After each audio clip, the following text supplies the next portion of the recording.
রাত 1:30। হঠাৎ তিনটির বাবার শ্বাসকষ্ট শুরু হয়। বাসায় থাকা ইনহেলারটা শেষ হয়ে গিয়েছে। তিনটির কোনো আপন বড় ভাই নেই, ও একাই বাবা মার সন্তান। শত এইচএসসি পাশ করা তিনটি বাবার কথা ভেবে সকল ভয়কে উপেক্ষা করে বেরিয়ে পড়ে ইনহেলার আনতে। বাসা থেকে 3টে গলির পর একটা ফার্মেসি আছে, সেটা সারা রাত খোলা থাকে। তিনটি বোরকা পরে রওনা হয় ফার্মেসির উদ্দেশ্যে। পুরো রাস্তা অন্ধকার, অনেক দূর পর পর একটা ল্যাম্পপোস্ট, তাতেও আজ যেন আলো কম। তিনটি আল্লাহ আল্লাহ করতে করতে ফার্মেসির দিকে যাচ্ছে।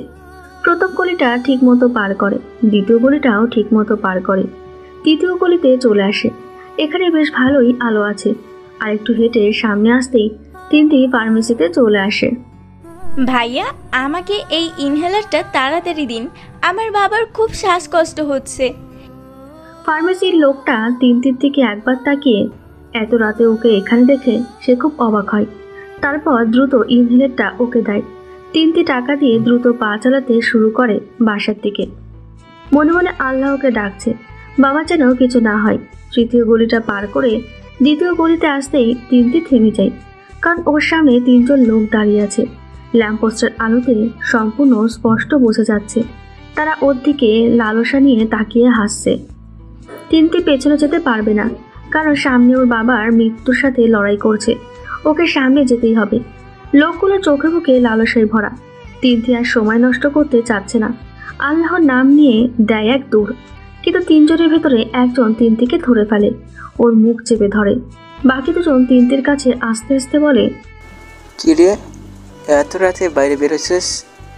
দেহ না দিয়া বাসায় যাবি ভাবছিলি? পারবি না তো পারবি না, এইসব বোরখা টোরখা তোরে বাঁচাইতে পারবো না। অন্য আরেকজন হাসতে হাসতে বলে, মা, কিন্তু সেই দেরি না কইরা সাইডে ল, তাড়াতাড়ি, কয়েকদিন হয়েছে শিকার পাই না, আজ জমাই খামো, কি কস? নিকাবের আড়ালে তিনটির চোখ দিয়ে অঝরে অশ্রু ঝরছে। এই অশ্রু নিজের শরীর নষ্ট হবে তার জন্য না, বাবাটা যে খুব কষ্ট হচ্ছে তার জন্য। আজ ও দেরি হলে বাবাটাকে আর হয়তো বাঁচাতে পারবে না। তিনটি আপ্রাণ চেষ্টা করছে ছোটার, কিন্তু এই মানুষরূপী পশুদের কাছ থেকে কোনোভাবেই রেহাই পাচ্ছে না। তিনটিকে টানতে টানতে দ্বিতীয় গলিতে ঢোকাচ্ছে। তিনটি শুধু মনে মনে বলছে, হে আল্লাহ, হে আমার রব, আমি যদি তোমার ইসলামকে মন থেকে সঠিকভাবে মেনে থাকি, আজ তুমি আমাদের রক্ষা করবে। আমার বিশ্বাস, আমার আল্লাহ আমাকে নিরাশ করবে না।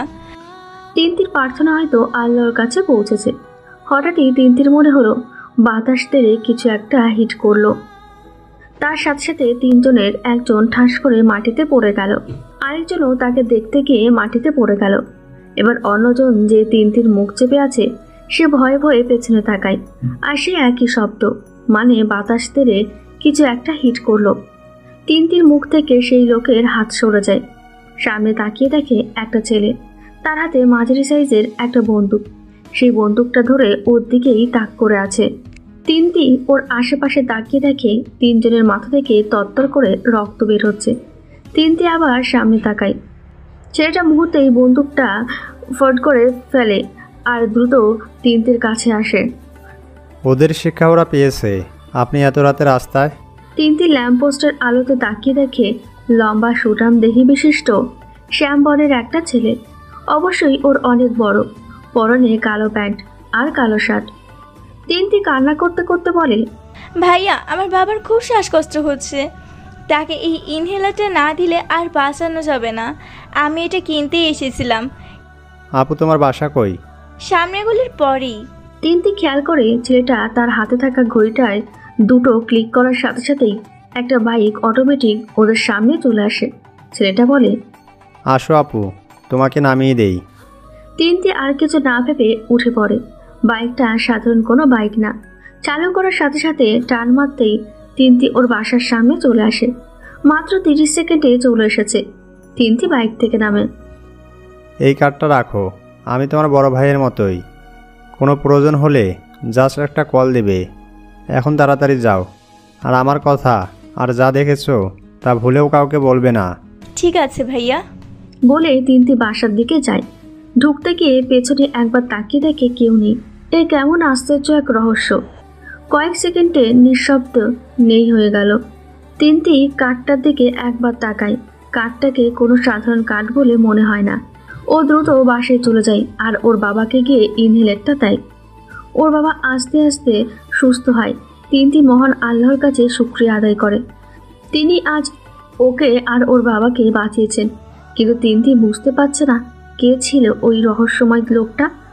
তিনটি কার্ডটা হাতে নিয়ে তাতে টাচ করে আর সাথে সাথে লেখা ওঠে মিস্টার শ্যাডো। তিনটি কার্ডটাই আবার টাচ করে, এবার লেখা ওঠে কল 4। তাহলে ও এটাই কল দিলেই হবে। তিনটি প্রচুর অবাক হয় আর কার্ডটা খুব যত্ন করে রেখে দেয়। ও বুঝতে পারে আজ যে ওকে বাঁচিয়েছে সে সাধারণ কেউ নয়, নিশ্চয়ই কোনো পাওয়ারফুল কেউ। পরদিন সকালে আকাশ, বাবা ওঠ, নাস্তা করবি না? তোর আব্বু ডাকছে, আয়। আকাশ ঘুমাতুর চোখে তার আম্মুর দিকে তাকায়। এক নজর দেখে আবার ঘুম দেয়। ওর আম্মু আবার বলে, একসাথে নাস্তা করবো, আয়। আচ্ছা, আসতেছি, যাও। তাড়াতাড়ি আয়। আকাশের আম্মু চলে গেলে আকাশ আস্তে আস্তে উঠে বসে। কাল অনেক রাত করে ঘুমিয়েছে। আকাশ উঠে ফ্রেশ হতে চলে যায়।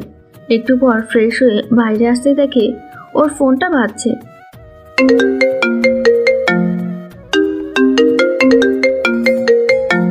রিসিভ করে কানে দিতেই অন্য পাশ থেকে চিন্তিত কণ্ঠে কেউ বলছে, খবর দেখছিস? কেন, কি হয়েছে? কাল রাতে কে যেন 3 জনকে হেডশট করে মারছে।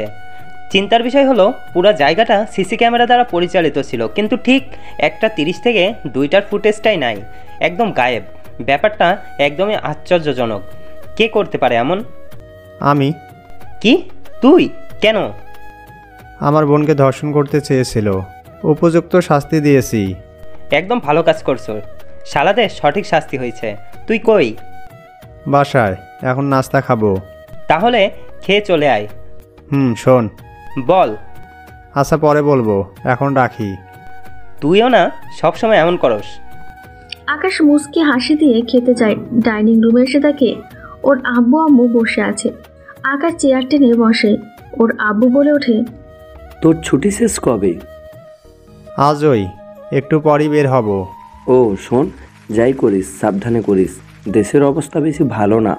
নতুন একটা ড্রাগস মাফিয়া এসেছে, কোনোভাবেই তাকে ট্রেস করতে পারছি না আমরা। সিং মানজো, জাপানিজ ড্রাগ মাফিয়া। পুরো পৃথিবীতে 100টি দেশে তার কারবার আছে, কিন্তু আজ অবধি তাকে কেউ দেখেনি এবং চেনে না। 101 নম্বর দেশ হিসাবে সে এবার আমাদের দেশকে ধরেছে। অলরেডি 3টা ডিল শেষ। আকাশের বাবা পুরো তিনি হাঁ করে আছেন। তিনি বলেন, তুই বাসায় বসে এত কিছু জানিস কিভাবে? আমরাও তো এত কিছু জানি না। তোমরা বাপ ছেলে খাওয়ার মধ্যে কি শুরু করলে? আগে খাওয়া শেষ করো। আর আমার ছেলেকে তুমি কি ভাবো? গোয়েন্দা সংস্থার 1 নাম্বার আমার ছেলে। ও ঘরে থাকলেও সব খবর ওর কাছে আছে। তাই তো দেখছি বাবা, তোকে নিয়ে আমি অনেক গর্ব করি। আমার স্বপ্নটা তুই পূরণ করেছিস। তুমি তো গর্ব করো, আর আমি সারাদিন তোমাদের জন্য চিন্তা আর ভয় পেতে পেতে শেষ। আম্মু, ভয় নেই। দেশের নিরাপত্তার শপথ নিয়েছি আমরা। আমাদের জীবনটা দেশের জন্যই। কি বলো আব্বু? একদম ঠিক কথা বলেছিস। তাড়াতাড়ি খা, তোর সাথে কিছু জরুরি কথা আছে। আচ্ছা। আকাশের বাবা একজন সিনিয়র পুলিশ অফিসার। দীর্ঘদিন যাবৎ দেশের নিরাপত্তায় কাজ করে যাচ্ছেন। তার ইচ্ছাতেই তার ছেলে আকাশ বিশেষ ট্রেনিং নিয়ে গোয়েন্দা বিভাগে জয়েন করেছে। আসলে নিহালের বুদ্ধিমত্তা দেখেই ওকে গোয়েন্দা বিভাগে নিয়েছে। রুলস অনুযায়ী কেউ জানে না ও একজন গোয়েন্দা বিভাগের লোক। সবাই জানে ও নর্মাল একটা চাকরি করে। নিহালের এই গোয়েন্দা বিভাগে কাজ করা ছাড়াও আরও একটি বিশেষ পরিচয় আছে, যা এতটাই গোপন যে ও নিজের আব্বু আম্মুও জানে না। আকাশের আব্বু আম্মু জানে ও একজন গোয়েন্দা, কিন্তু আসলে এটা একটা নাটক। আকাশ সাধারণ কোনো গোয়েন্দা না। গত 1 বছর যাবৎ ও একটি স্পেশাল টিমের হয়ে কাজ করে। কোন টিমের সাথে কাজ করছে বা কী কাজ করছে তা জানতে চাইলে গল্পের সাথেই থাকুন। আকাশ নাস্তা খেয়ে নর্মাল অফিসে জামা কাপড় পরে বাইরে আসে। এসে সবার আগে চোখ যায় সামনের বারান্দায়।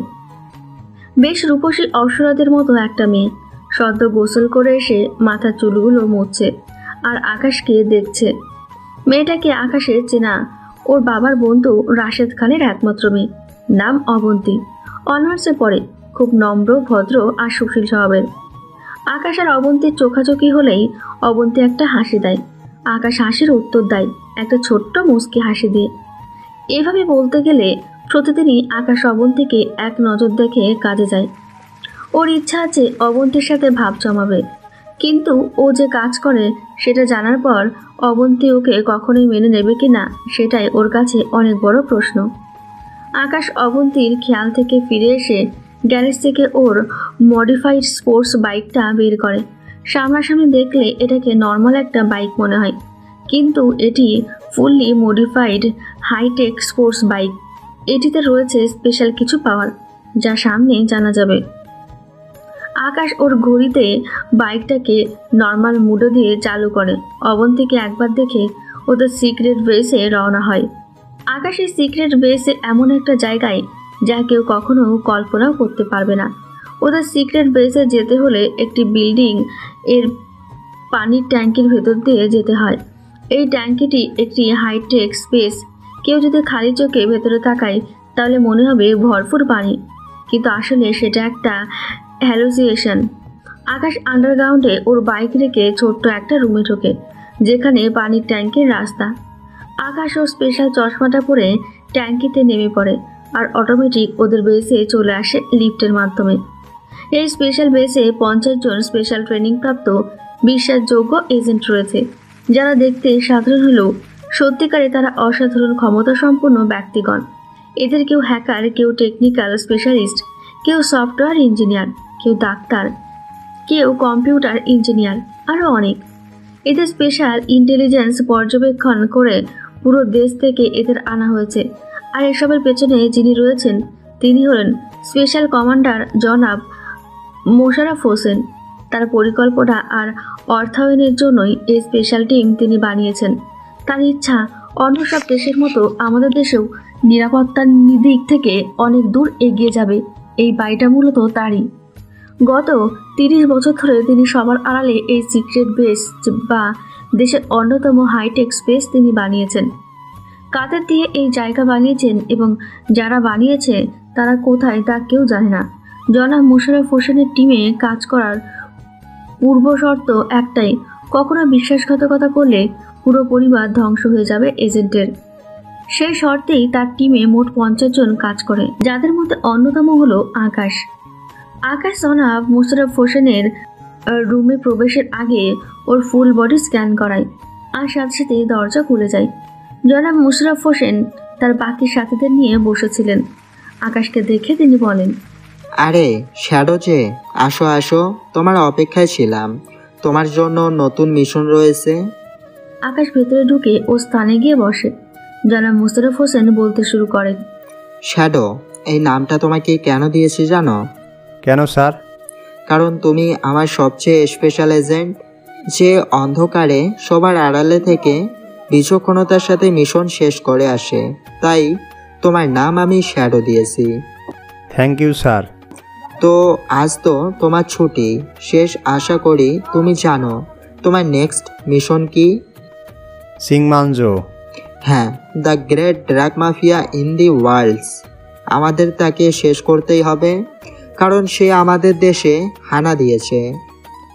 জনাব মোশাররফ হোসেনের একজন সাথী কমান্ডার আশরাফ আলী বলেন, কাজটা কি সহজ হবে মোশাররফ? যেখানে বাইরের দেশের এজেন্টরা ওকে ভয় পায়, আর সেখানে আমরা কীভাবে ওকে শেষ করব? কমান্ডার ইয়াকুব সাইদ দিয়ে বলেন, কথা সত্য, আর এতে অনেক রিস্ক, কারণ চিংম্যাক্সও কোনো নর্মাল মাফিয়া না। সে সারা দুনিয়ার বড় বড় মাথাকে কিনে রেখে বসে আছে। তার খবরই বা আমরা কীভাবে পাবো? হ্যাঁ, ঠিক ঠিক। কমান্ডার মোশাররফ হোসেন আকাশের দিকে তাকিয়ে আছেন। তিনি হাসি দিয়ে বলেন, কি শ্যাডো, তুমি বোধহয় কিছু বলবে? জি স্যার, চিংমানজো আমাদের মধ্যেই আছে, চাইলে এখনই ধরতে পারেন। হোয়াট? আকাশের কথা শুনে সবার চোখ কপালে উঠেছে। কমান্ডার ইয়াকুব বলেন, শাউর, তুমি কি বলছো? মাথা ঠিক আছে? এখানে আমাদের মধ্যে কে চিংম্যাক্সো? সে তো জাপানিজ। জি স্যার, আমি তার ভয়কে বুঝিয়েছি। আমরা তাকে ভয় পাচ্ছি। তাকে কেন আমরা ভয় পাবো? আমরা মোটেও তার সামনে দুর্বল না, যথেষ্ট শক্তিশালী আমরা। চাইলে আমরা তাকে শেষ করতে পারবো, শুধু সময় আর টেকনিকের ব্যাপার। বাহ, চমৎকার, গ্রেট। এটাই চাচ্ছিলাম আমি। আমাদের ভয় না পেয়ে কাজ করতে হবে। জি স্যার। কমান্ডার নাজিম উদ্দিন সাহেব বলেন, সবাই বুঝলাম, কিন্তু এই মাফিয়ার কাছে পৌঁছাবে কিভাবে? সে তো অনেক চালাক, বিভিন্ন জায়গায় তার লোক, ধরা খেলে জীবন যাবে নিশ্চিত। তার প্ল্যান আমার করা শেষ। ব্যাপারটা বেশ জটিল মনে হলেও আমি অতটা জটিল মনে করি না। সাব্বাস, তাহলে প্ল্যানটা তাড়াতাড়ি বলে ফেলো। স্যার, চিংমাঞ্জোর ড্রাগসগুলো অনেক দামি, সো এগুলো যদি বাইয়ার আসতো তাহলে এতদিন ধরা খেত।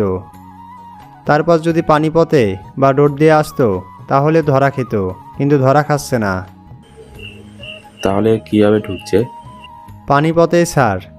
এই না বললে পানিপথে আসে না? ওপেনলি আসে না স্যার, সিক্রেটভাবে টেকনিক করে আসে। কিভাবে শ্যাডো? চিংমাঞ্জোর প্রতিটি শিপিং চট্টগ্রামেই হয়, সেখান থেকেই ডিস্ট্রিবিউট হয়। তাহলে আমাদের লোকদেরও হাতে ধরা পড়ছে না কেন? কারণ শিপিংগুলো ডেকে হচ্ছে না, হচ্ছে আরও অনেক দূরে। আমি মনে করি ওদের শিপগুলো সমুদ্রের মাঝে এসে থামে, এরপর যখন মধ্যরাত হয় তখন ডেক থেকে অনেক দূরে ওদের শিপিংটা হয়। যদি এরকমটা না হয়? স্যার, আমাকে চট্টগ্রাম যেতে হবে, আমি 100% শিওর। কারণ আমার স্পাই আমাকে বলেছে চট্টগ্রামের বিভিন্ন জায়গায় একটা সাদা মাইক্রো দেখেছে গভীর রাতে।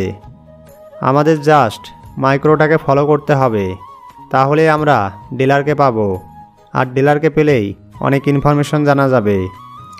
এত সহজ হবে সব কিছু যদি তুমি ধরা পড়ো?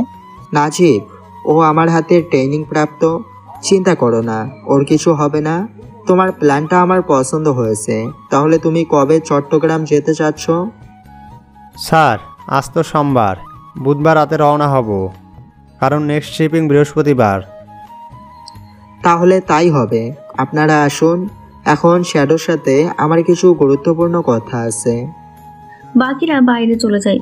জনাব মুশাররফ হোসেন এবার আকাশের কাছে এসে ওর কাঁধে হাত রেখে বলে, আমি জানি এই মিশনটা সহজ না, খুব কঠিন আর রিস্কি। আমার একমাত্র ভরসা তুমি। আমার বিশ্বাস তুমি পারবে মিশনটা কমপ্লিট করতে। তবে এবার তুমি একা না, তোমার সাথে অন্য একজন থাকবে। বলেই কমান্ডার মুশাররফ হোসেন তার চেয়ারে গিয়ে বসেন। আকাশ অবাক হয়ে বলে, কিন্তু স্যার, আমি তো একা কাজ করতে পছন্দ করি, আর কে থাকবে আমার সাথে? শ্যাডো, তুমি আমার কাছে অনেক গুরুত্বপূর্ণ একজন এজেন্ট। আমি তোমার জীবনের রিস্ক নিতে চাই না, তাই তোমার সাথে যাকে দিচ্ছি সে ঠিক তোমার মতোই দক্ষ আর কৌশলী। তুমি যেদিন যাবে সেদিন তার সাথে তোমার দেখা হবে। আমি অপেক্ষায় থাকবো স্যার। ওকে, তাহলে প্রস্তুতি নাও মিশনের। আমি তোমার জন্য নতুন কিছু আর্মস আনিয়েছি, সেগুলো দেখে নিও। ওকে স্যার। আকাশ বাইরে চলে আসে। বাইরে আসতেই নাফিসের সাথে দেখা হয়। নাফিস আকাশকে দেখে বলে, বস, কমান্ডার কি আদেশ দিলেন? নতুন মিশন, বস বস না করে বাইরে চল, কথা আছে। ওকে বস। আকাশ আর নাফিস সমবয়সী, ওরা খুব ক্লোজ ফ্রেন্ড। তবে ডিপার্টমেন্টে পদবীর দিক থেকে আকাশ সবার বড়, তাই সালমান ওকে সবার মতো বস বস বলে। আকাশ আর নাসিব একটা নর্মাল চায়ের দোকানে দুজনে 2 কাপ চা নিয়ে বসে। এখন সত্যি করে বল, তুই কি আমার সাথে ঘুরতে যাচ্ছিস? স্যার কি তোকে আমার সাথে যেতে বলছে? না তো দোস্ত, আমাকে কিছু বলে নাই, একটু বুঝাই বলতো। আর তুই তো সবসময় একা ঘুরতে যাস বড় বড় জায়গায়। স্যার বললো এবার নাকি আমার সাথে অন্য কাউকে দিবে, সে নাকি আমার মতো দক্ষ। আমি ভাবলাম হয়তো তুই, কিন্তু এখন দেখছি। আচ্ছা, আর কে হতে পারে? ফিল্ডে সবসময় তুই আর আমিই কাজ করি, আর তো কাউকে দেখছি না দোস্ত। রহস্য ভাই, কে যে হতে পারে কে জানে। এতদিন একা কাজ করলাম, এবার কাকের সাথে পাই কে জানে। আরে টেনশন নেই, স্যার ভালো কাউকেই দিবে। শোন, বাইকের চাবিটা নেই আর কাজ করে দেশ, আমি বুধবার নেব। ওকে বস। বিকেল 4:23। আকাশ ওর বাসার নিচে আসতেই অবন্তীকে দেখে, তবে একা না, সাথে একটা ছেলে, বডি বিল্ডার টাইপ ছেলেটা। আকাশ তীক্ষ্ণ দৃষ্টিতে অবন্তীকে দেখছে। অবন্তী তাড়াতাড়ি কথা শেষ করে আর ছেলেটা বাই বলে চলে যায়। আকাশ আস্তে আস্তে অবন্তীর কাছে যায়। অবন্তী সালোয়ার আর হিজাব পরে আছে। আকাশকে দেখে খুব নম্রভাবে সালাম দেয়। আসসালামু আলাইকুম। ওয়ালাইকুম আসসালাম। কে ছিল ছেলেটা? অবন্তী অবাক হয় আকাশের প্রশ্নে। ও খেয়াল করে আকাশের মুখটা অনেক শক্ত হয়ে আছে। অবন্তী নিচু স্বরে বলে, আমার বড় ভাইয়া মানে কাজিন। ও। আকাশ মনে মনে বলে, যাক বাবা, আমি তো ভাবলাম বয়ফ্রেন্ড নাকি আবার। এদিকে অবন্তী মনে মনে বলে, উনি এখন হাসছে কেন? মনে হয় আমার বিয়ে ভেবেছিল উনি। সামনের কয়দিন তোমাকে আর দেখতে পারবো না। কেন? অফিস থেকে একটা কাজে যাব, ফিরতে দেরি হবে। ও, আপনি কি আমাকে দেখার জন্য অপেক্ষায় থাকেন নাকি? না মানে অমন কিছু না, তোমাকে দেখে কাজে গেলে দিনটা ভালো যায় আর কি। একটা পবিত্র নিষ্পাপ মুখ দেখে কাজে গেলে তার দিনটা অবশ্যই ভালো যাবে। অবন্তী অনেক লজ্জা পায়। আচ্ছা আসি, ভালো থাকবেন। আমার জন্য দোয়া করো যাতে আমাদের আবার দেখা হয়। অবন্তী একটা হাসি দিয়ে, দোয়া করলাম আমাদের যেন খুব তাড়াতাড়ি দেখা হয়। আকাশ একটা মুচকি হাসি দেয়। অবন্তী ওর বাসায় চলে যায়। আকাশ অবন্তীকে চেনে প্রায় 3-4 বছর হলো।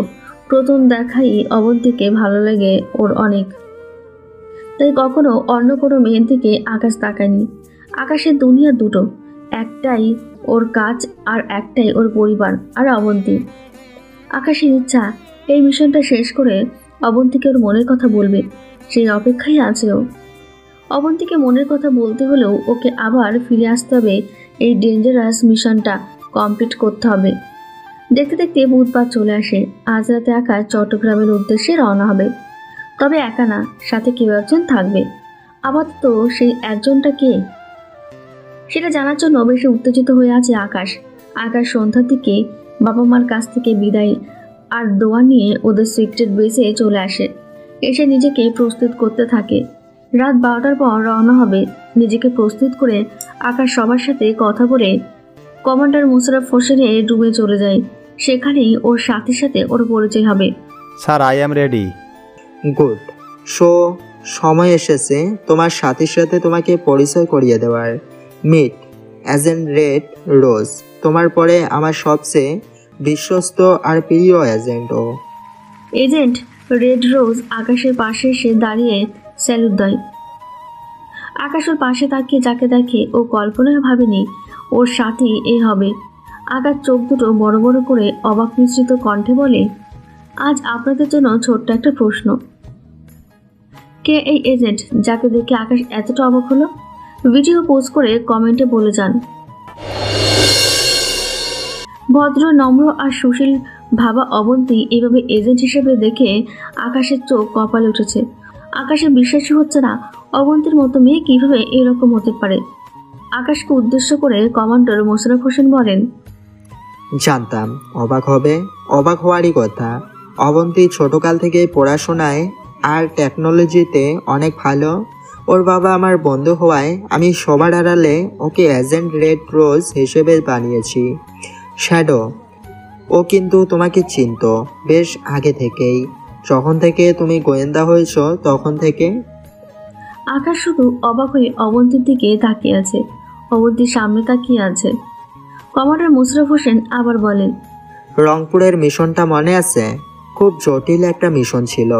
আমাদের এজেন্ট রেড রোজ তো তা খুব সহজেই কমপ্লিট করেছে, যা তুমি ভালো করে জানো। তারপর ঢাকার পদ্মার পাড়ের মিশনটা, সেটাও এজেন্ট রেড রোজ কমপ্লিট করেছে। এরকম অনেক মিশনও কমপ্লিট করেছে শ্যাডো।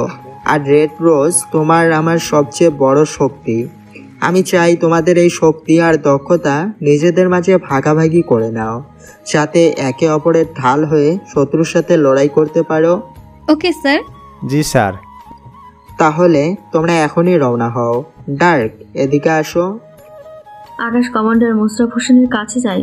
তিনি আকাশকে আস্তে করে বলেন, অবন্তীর খেয়াল রেখো, ওর দায়িত্ব তোমাকে দিলাম। তোমরা দুইজন মিলে মিশনটা কমপ্লিট করবে, ঠিক আছে? ইনশাআল্লাহ স্যার। তাহলে তোমরা যাও। Good luck. আকাশের অবন্তী বাইরে আসে। নাফিস বাইরে দাঁড়িয়ে আছে। ওকে তো ভালো করেই চিনিস তাই না? সব জানতি, তাও বললি না। অবন্তী ম্যাম না করেছে বলতে বস। রাখ তোর ম্যাম, আমি যে কি শকটে আছি সেটা আমি জানি। কেমনে ভাই কেমনে, একটু বুঝলামও না। ব্যাপার না, মিশনে মন দে, সাবধানে যা। দোয়া করিস। আর বাইক রেডি তো? ওই যে তোর বাইক। আকাশের বাইক নিয়ে আসে, নতুনভাবে মডিফাইড করা হয়েছে। বিভিন্ন শক্তিশালী আর্মস লুকিয়ে আছে এই বাইকের মধ্যে। আকাশ অবন্তীর কাছে আসে। অবন্তী বাইকের কাছেই দাঁড়িয়েছিল। তুমি আমাকে বলনি কেন এরকমটা করতে পারলে তুমি? স্যার, আপনিও কিন্তু আমাকে কিছু বলেননি। স্যার? জি, আপনি আমার সিনিয়র। বাইকটা অনেক দ্রুত চলে, ভয় পাবে না তো? অবন্তী ভ্রুকুচকে আকাশের দিকে তাকাই আর বলে, আমি ট্রেনিং প্রাপ্ত, ভুলে গেছেন হয়তো। না ভুলিনি, চলো যাওয়া যাক। জি। আকাশ আর অবন্তী বাইকে ওঠে। নাফিস বিদায় দিয়ে রওনা হয়।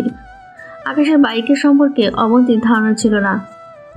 প্রথমে আস্তে আস্তে চালিয়ে বড় মেন রোডে আসে, আর আসার সাথে সাথে বাইক নর্মাল মোড থেকে হাইটেক স্পোর্টস মোডে কনভার্ট করে, আর এমন স্পিডে চলতে শুরু করে অবন্তী ভয়ে আকাশকে শক্ত করে জড়িয়ে ধরে।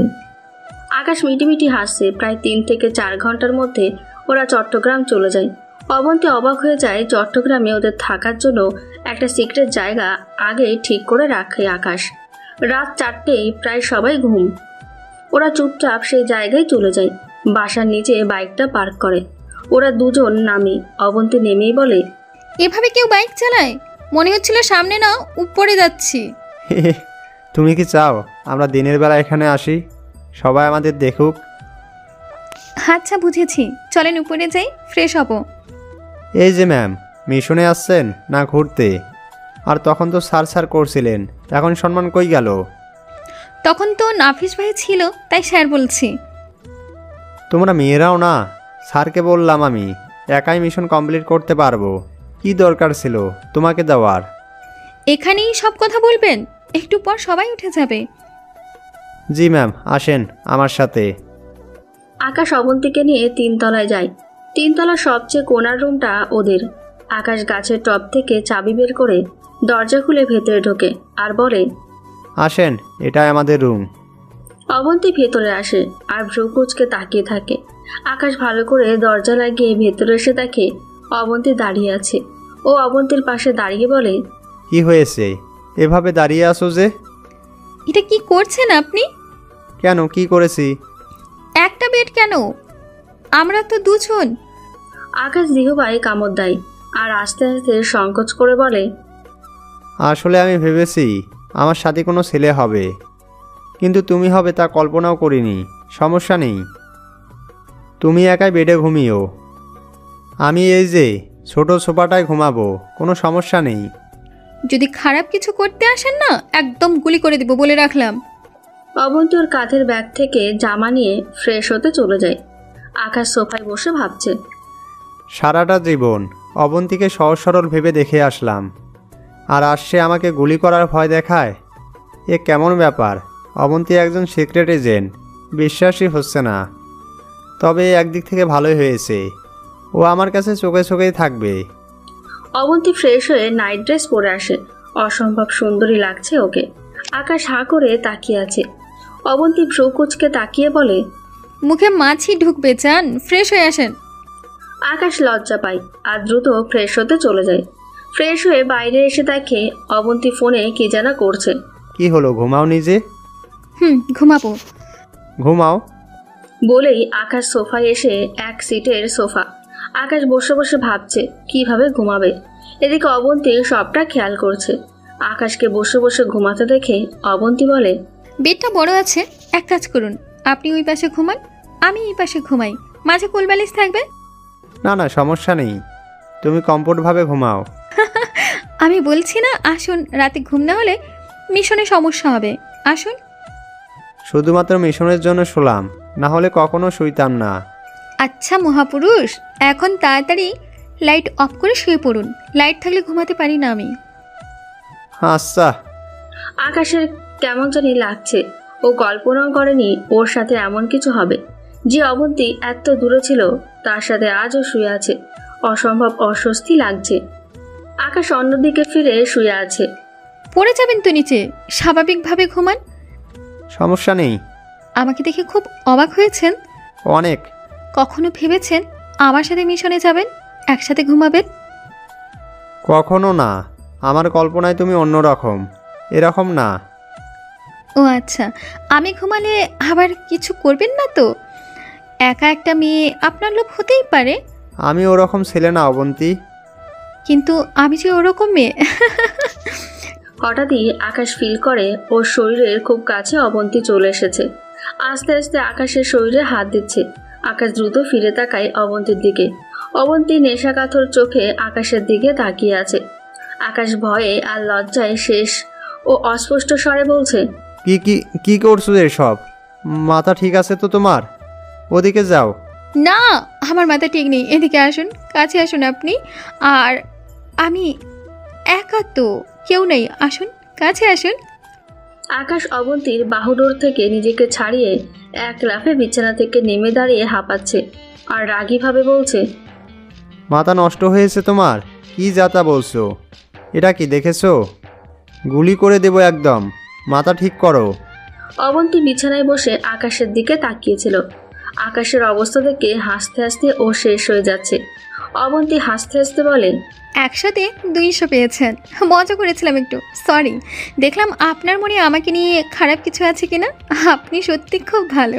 আকাশ বোকা হয়ে তাকিয়ে আছে আর অবন্তীর হাসি দেখছে। মেয়েরা শত্রুর চেয়েও ডেঞ্জারাস। আচ্ছা, আর চালাবো না, এবার শুয়ে পড়ুন। এখন আমিও নিশ্চিন্তে ঘুমাতে পারবো। লাইট অফ করে দিন। টাটা। অবন্তী অন্যদিকে ফিরে শুয়ে পড়ে। মিটমিট করে হাসছেও। আকাশ তা বেশ বুঝতে পারছে। আকাশ লাইট অফ করে কিছুক্ষণ সোফায় বসে থাকে। অবন্তী ঘুমালে তারপর বিছানায় উঠে শোয়। তার আগে অবন্তীর গায়ে কাঁথা দিয়ে দেয়। তারপর আকাশও ঘুমিয়ে পড়ে। পরদিন সকালে অবন্তী আস্তে আস্তে চোখ মিলে তাকায়। তাকিয়ে তো বিশাল এক বড় শখ খায়। আকাশ জাস্ট একটা কালো গেঞ্জি পরে জিম করেছে। ওর মোটা শক্ত বাইসেপগুলা দেখা যাচ্ছে। অবন্তী পেছনে শুয়ে হাঁ করে আকাশকে দেখছে। আকাশ হঠাৎ পেছনে তাকাতেই অবন্তীর চোখ বন্ধ করে ফেলে। আকাশ অবন্তীর দিকে তাকিয়ে আস্তে আস্তে বলে, ঘুমন্ত অবস্থায় ওকে কত মায়াবী লাগে। যাই ফ্রেশ হয়ে আসি। আকাশ চলে যায়। অবন্তী লজ্জায় লাল টমেটো হয়ে আছে। আকাশ ফ্রেশ হয়ে আসলে দেখে অবন্তী উঠে বসে আছে। Good morning ma'am. Good morning. ঘুম হয়েছে ম্যামের? হুম। তাহলে তুমি ফ্রেশ হও, আমি নাস্তা নিয়ে আসি। কোনো সমস্যা হলে তোমার ঘড়িতে অ্যালার্ট অপশনে ক্লিক করো, তাহলেই হবে। আমি জানি, আর আমি নিজের সুরক্ষা নিজেই করতে পারি। আপনি নাস্তা নিয়ে আসেন তাড়াতাড়ি, ক্ষুধা লাগছে অনেক। আচ্ছা। আকাশ নাস্তা আনতে চলে যায়। 20 মিনিট পর বাসায় ফিরে 2 বার বেল দেয়, কিন্তু কেউ দরজা খোলে না। আকাশ আবার বেল দেয়, এখনো অবন্তী দরজা খোলে না। আকাশ দ্রুত এক্সট্রা চাবিটা বের করে দরজা খুলে ভেতরে ঢোকে। আর সাথে সাথে অবন্তী ওয়াশরুম থেকে বের হয়। আকাশের সামনে অবন্তী ওয়াশরুম থেকে বের হয়। অবন্তী শুধু টোয়ালে দিয়ে নিজেকে জড়িয়ে আছে। আকাশ মোটেও প্রস্তুত ছিল না এই দৃশ্য দেখার জন্য। আকাশকে এইভাবে ভেতরে দেখে অবন্তী চিৎকার করার আগেই আকাশ ওর মুখ চেপে ধরে। ভুলেও চিৎকার দিও না, আমি বাইরে যাচ্ছি। ড্রেস পরে আমাকে মেসেজ দিও। আকাশ এটা বলে বাইরে চলে আসে। অবন্তী পাথরের মতো দাঁড়িয়ে আছে। কি হলো এটা? আকাশ ওকে এভাবে দেখে ফেললো। লজ্জায় শেষ হয়ে যাচ্ছে অবন্তী। ও তাড়াতাড়ি ড্রেস পরে আকাশকে ভেতরে আসতে বলে। আকাশ ভেতরে আসলেই অবন্তী একদম আকাশের কাছে এসে ভ্রু কুঁচকে রাগীভাবে তাকিয়ে বলে, আপনি এভাবে ভিতরে ঢুকলেন কেন? এটা কি ঠিক হয়েছে? বেল দিতেন, আমি দরজা খুলতাম। আকাশ অবন্তীর চোখের দিকে তাকিয়ে আছে। অসম্ভব সুন্দর চোখগুলো। অবন্তী আকাশের খুব কাছে। অবন্তীর আকাশকে অন্যরকম লাগছে। কেমন নেশাকাতর চোখে তাকিয়ে আছে ওর দিকে।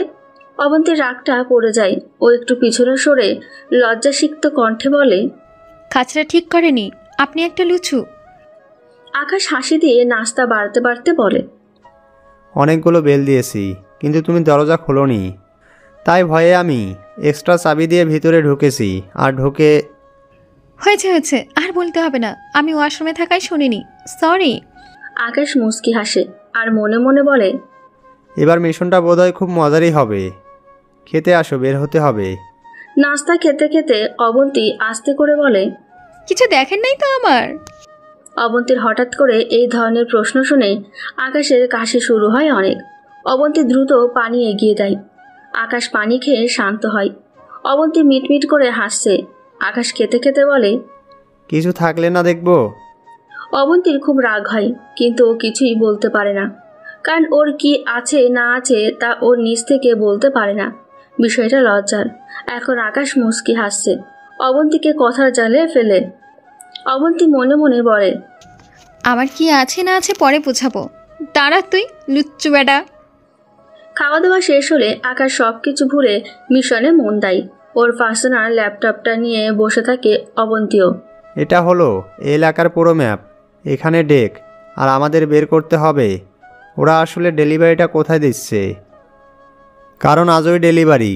সঠিক গেস না করতে পারলে মিস হয়ে যাবে অবন্তী। আকাশকে বেশ চিন্তিত মনে হচ্ছে।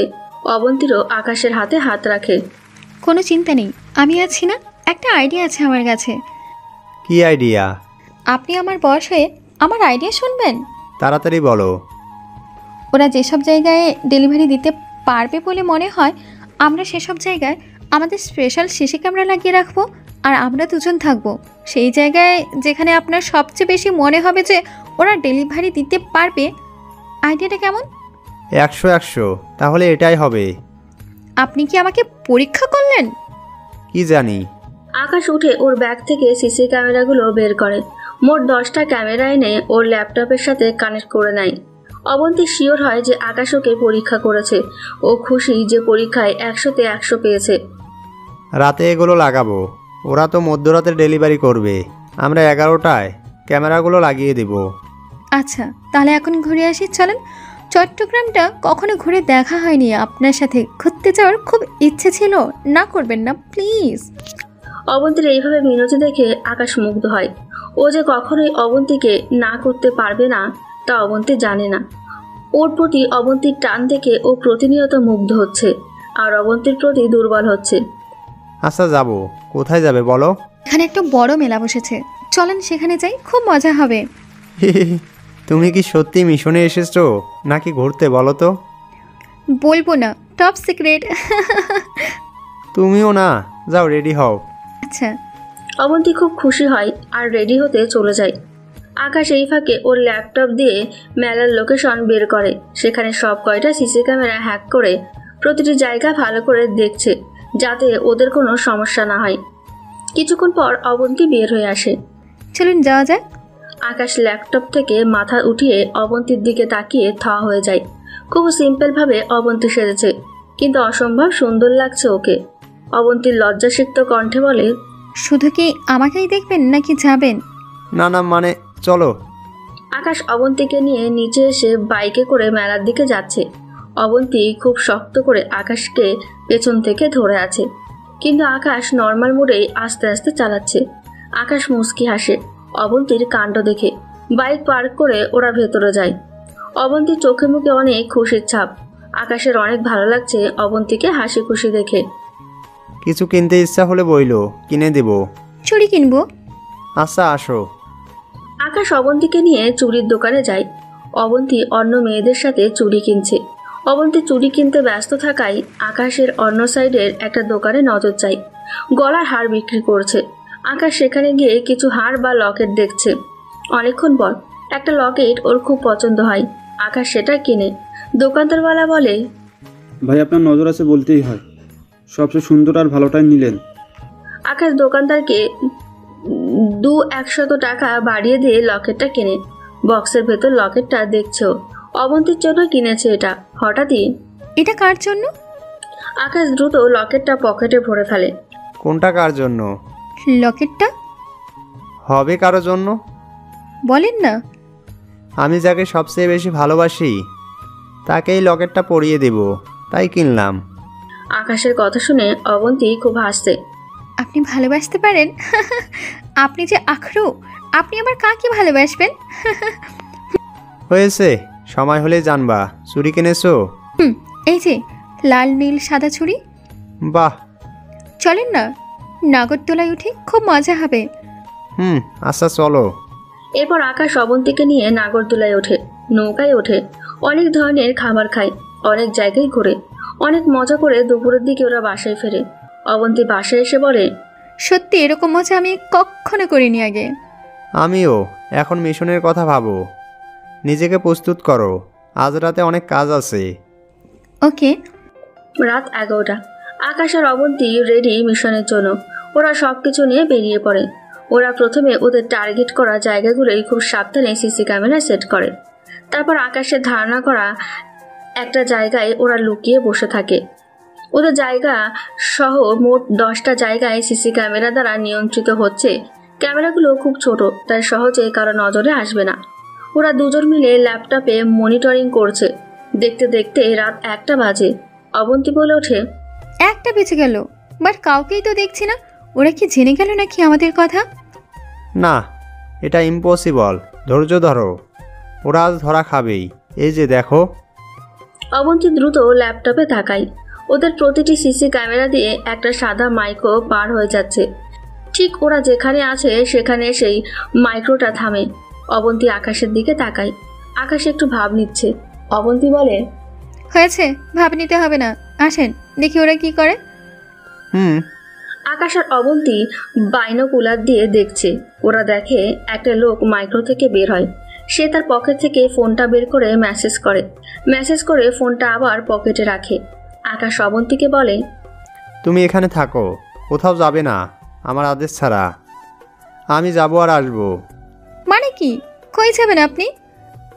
এই ট্রাকারটা গাড়িতে লাগাতে হবে। আমরা গাড়ির পেছনে যেতে পারবো না, কারণ আমার মনে হয় না এত সহজে এই গাড়ি এতগুলো দামি ড্রাগস নিয়ে যাবে। ব্যাকআপ অবশ্যই সাথে আছে। তুমি জাস্ট বসো, আমি এটা লাগিয়ে আসছি। ওকে। শুনুন। বলো। সাবধানে। আকাশ অবন্তীর দিকে তাকিয়ে মুচকি হাসে। ট্র্যাকারটা হাতে নিয়ে আগে আশেপাশে সব দেখে নেয়। এই বাইনোকুলার কোনো সাধারণ বাইনোকুলার না, এটা দিয়ে হিউম্যান ডিটেক্ট করা যায়। আকাশ অবন্তীকে ইশারা দিয়ে আস্তে আস্তে বসে। হামাগুড়ি দিয়ে গাড়ির কাছে যাচ্ছে। একদম নিঃশব্দে গাড়ির কাছে পৌঁছায়। গাড়ির ঠিক নিচে ট্র্যাকারটা লাগায়ও, যাতে কেউ খুঁজে না পায়। লাগিয়ে আবার দ্রুত চলে আসে। অবন্তীর মন শান্ত হয়। আকাশ আসা মাত্রই আকাশ থেকে অনেক বড় বড় হাইটেক ড্রোন ওই লোকটার কাছে একে একে বক্স নিয়ে আসতে থাকে। লোকটা বক্সগুলো একে একে ড্রোন থেকে নামিয়ে গাড়িতে লোড করছে। নেহাল আর অবন্তী সব দেখছে দূর থেকে। আকাশ হঠাৎ লক্ষ্য করে একটা ড্রোন চারদিকে রাউন্ড দিচ্ছে। আকাশ দ্রুত ওর জ্যাকেট থেকে একটা কালো ব্যাগ বের করে আর সেটা থেকে একটা হাইটেক কাপড় বের করে অবন্তীকে একদম কাছে টেনে ওদের ওপর দিয়ে দেয়। এখন ওপর থেকে দেখলে মনে হবে এখানে কেউ নেই, কারণ কাপড়টা তার আশেপাশের সব কিছুর সাথে মিশে গিয়েছে। অবন্তী একদম আকাশের কাছে ঘন ঘন নিঃশ্বাস নিচ্ছে। আমাদের উপরে একটা ড্রোন আছে। এই ড্রোনে বিল্ডিং মেশিন গান আছে। আমাদের দেখতে পেলে ঝাঁঝরা করে ফেলবে। অবন্তী এই কথা শুনে আকাশকে ওর 2 বাহু ধরে শক্ত করে জড়িয়ে ধরে। আকাশের ঘড়িতে বাইরের সব দেখছে। মোট 50 থেকে 60টি ড্রোন ডেলিভারি দেয়। ডেলিভারি শেষে মাইক্রোটা চলে যায়, আর একটা ড্রোন সেই মাইক্রোর সাথেই যায়, আর একটা ওই জায়গাটায় রাউন্ড দিতে থাকে। আকাশ যদি ট্র্যাকারটা না লাগাতো তাহলে সব শেষ হয়ে যেত। রাত 3টে বাজে। আকাশ আর অবন্তী বের হয়। সত্যি আপনার তুলনা হয় না, এত বুদ্ধি রাখেন কই? মাথায় রাখি। তাড়াতাড়ি চলো, বাসায় যেতে হবে। মাইক্রোটা কই গিয়েছে দেখতে হবে। আচ্ছা চলুন। অবন্তীও পাশে বসে আছে। লোকেশন অনুযায়ী মাইক্রোটা হাই হিল প্যালেসে গিয়েছে। ওদের সার্ভারে সার্চ দিয়ে হাই হিল প্যালেসের সব ডিটেলস বের করে এরপর সব ইনফরমেশন অ্যানালাইসিস করে ওদের সিক্রেট বেসে পাঠিয়ে দেয়। কিছুক্ষণ পর কমান্ডার মোশাররফ হোসেন এর ভিডিও কল আসে।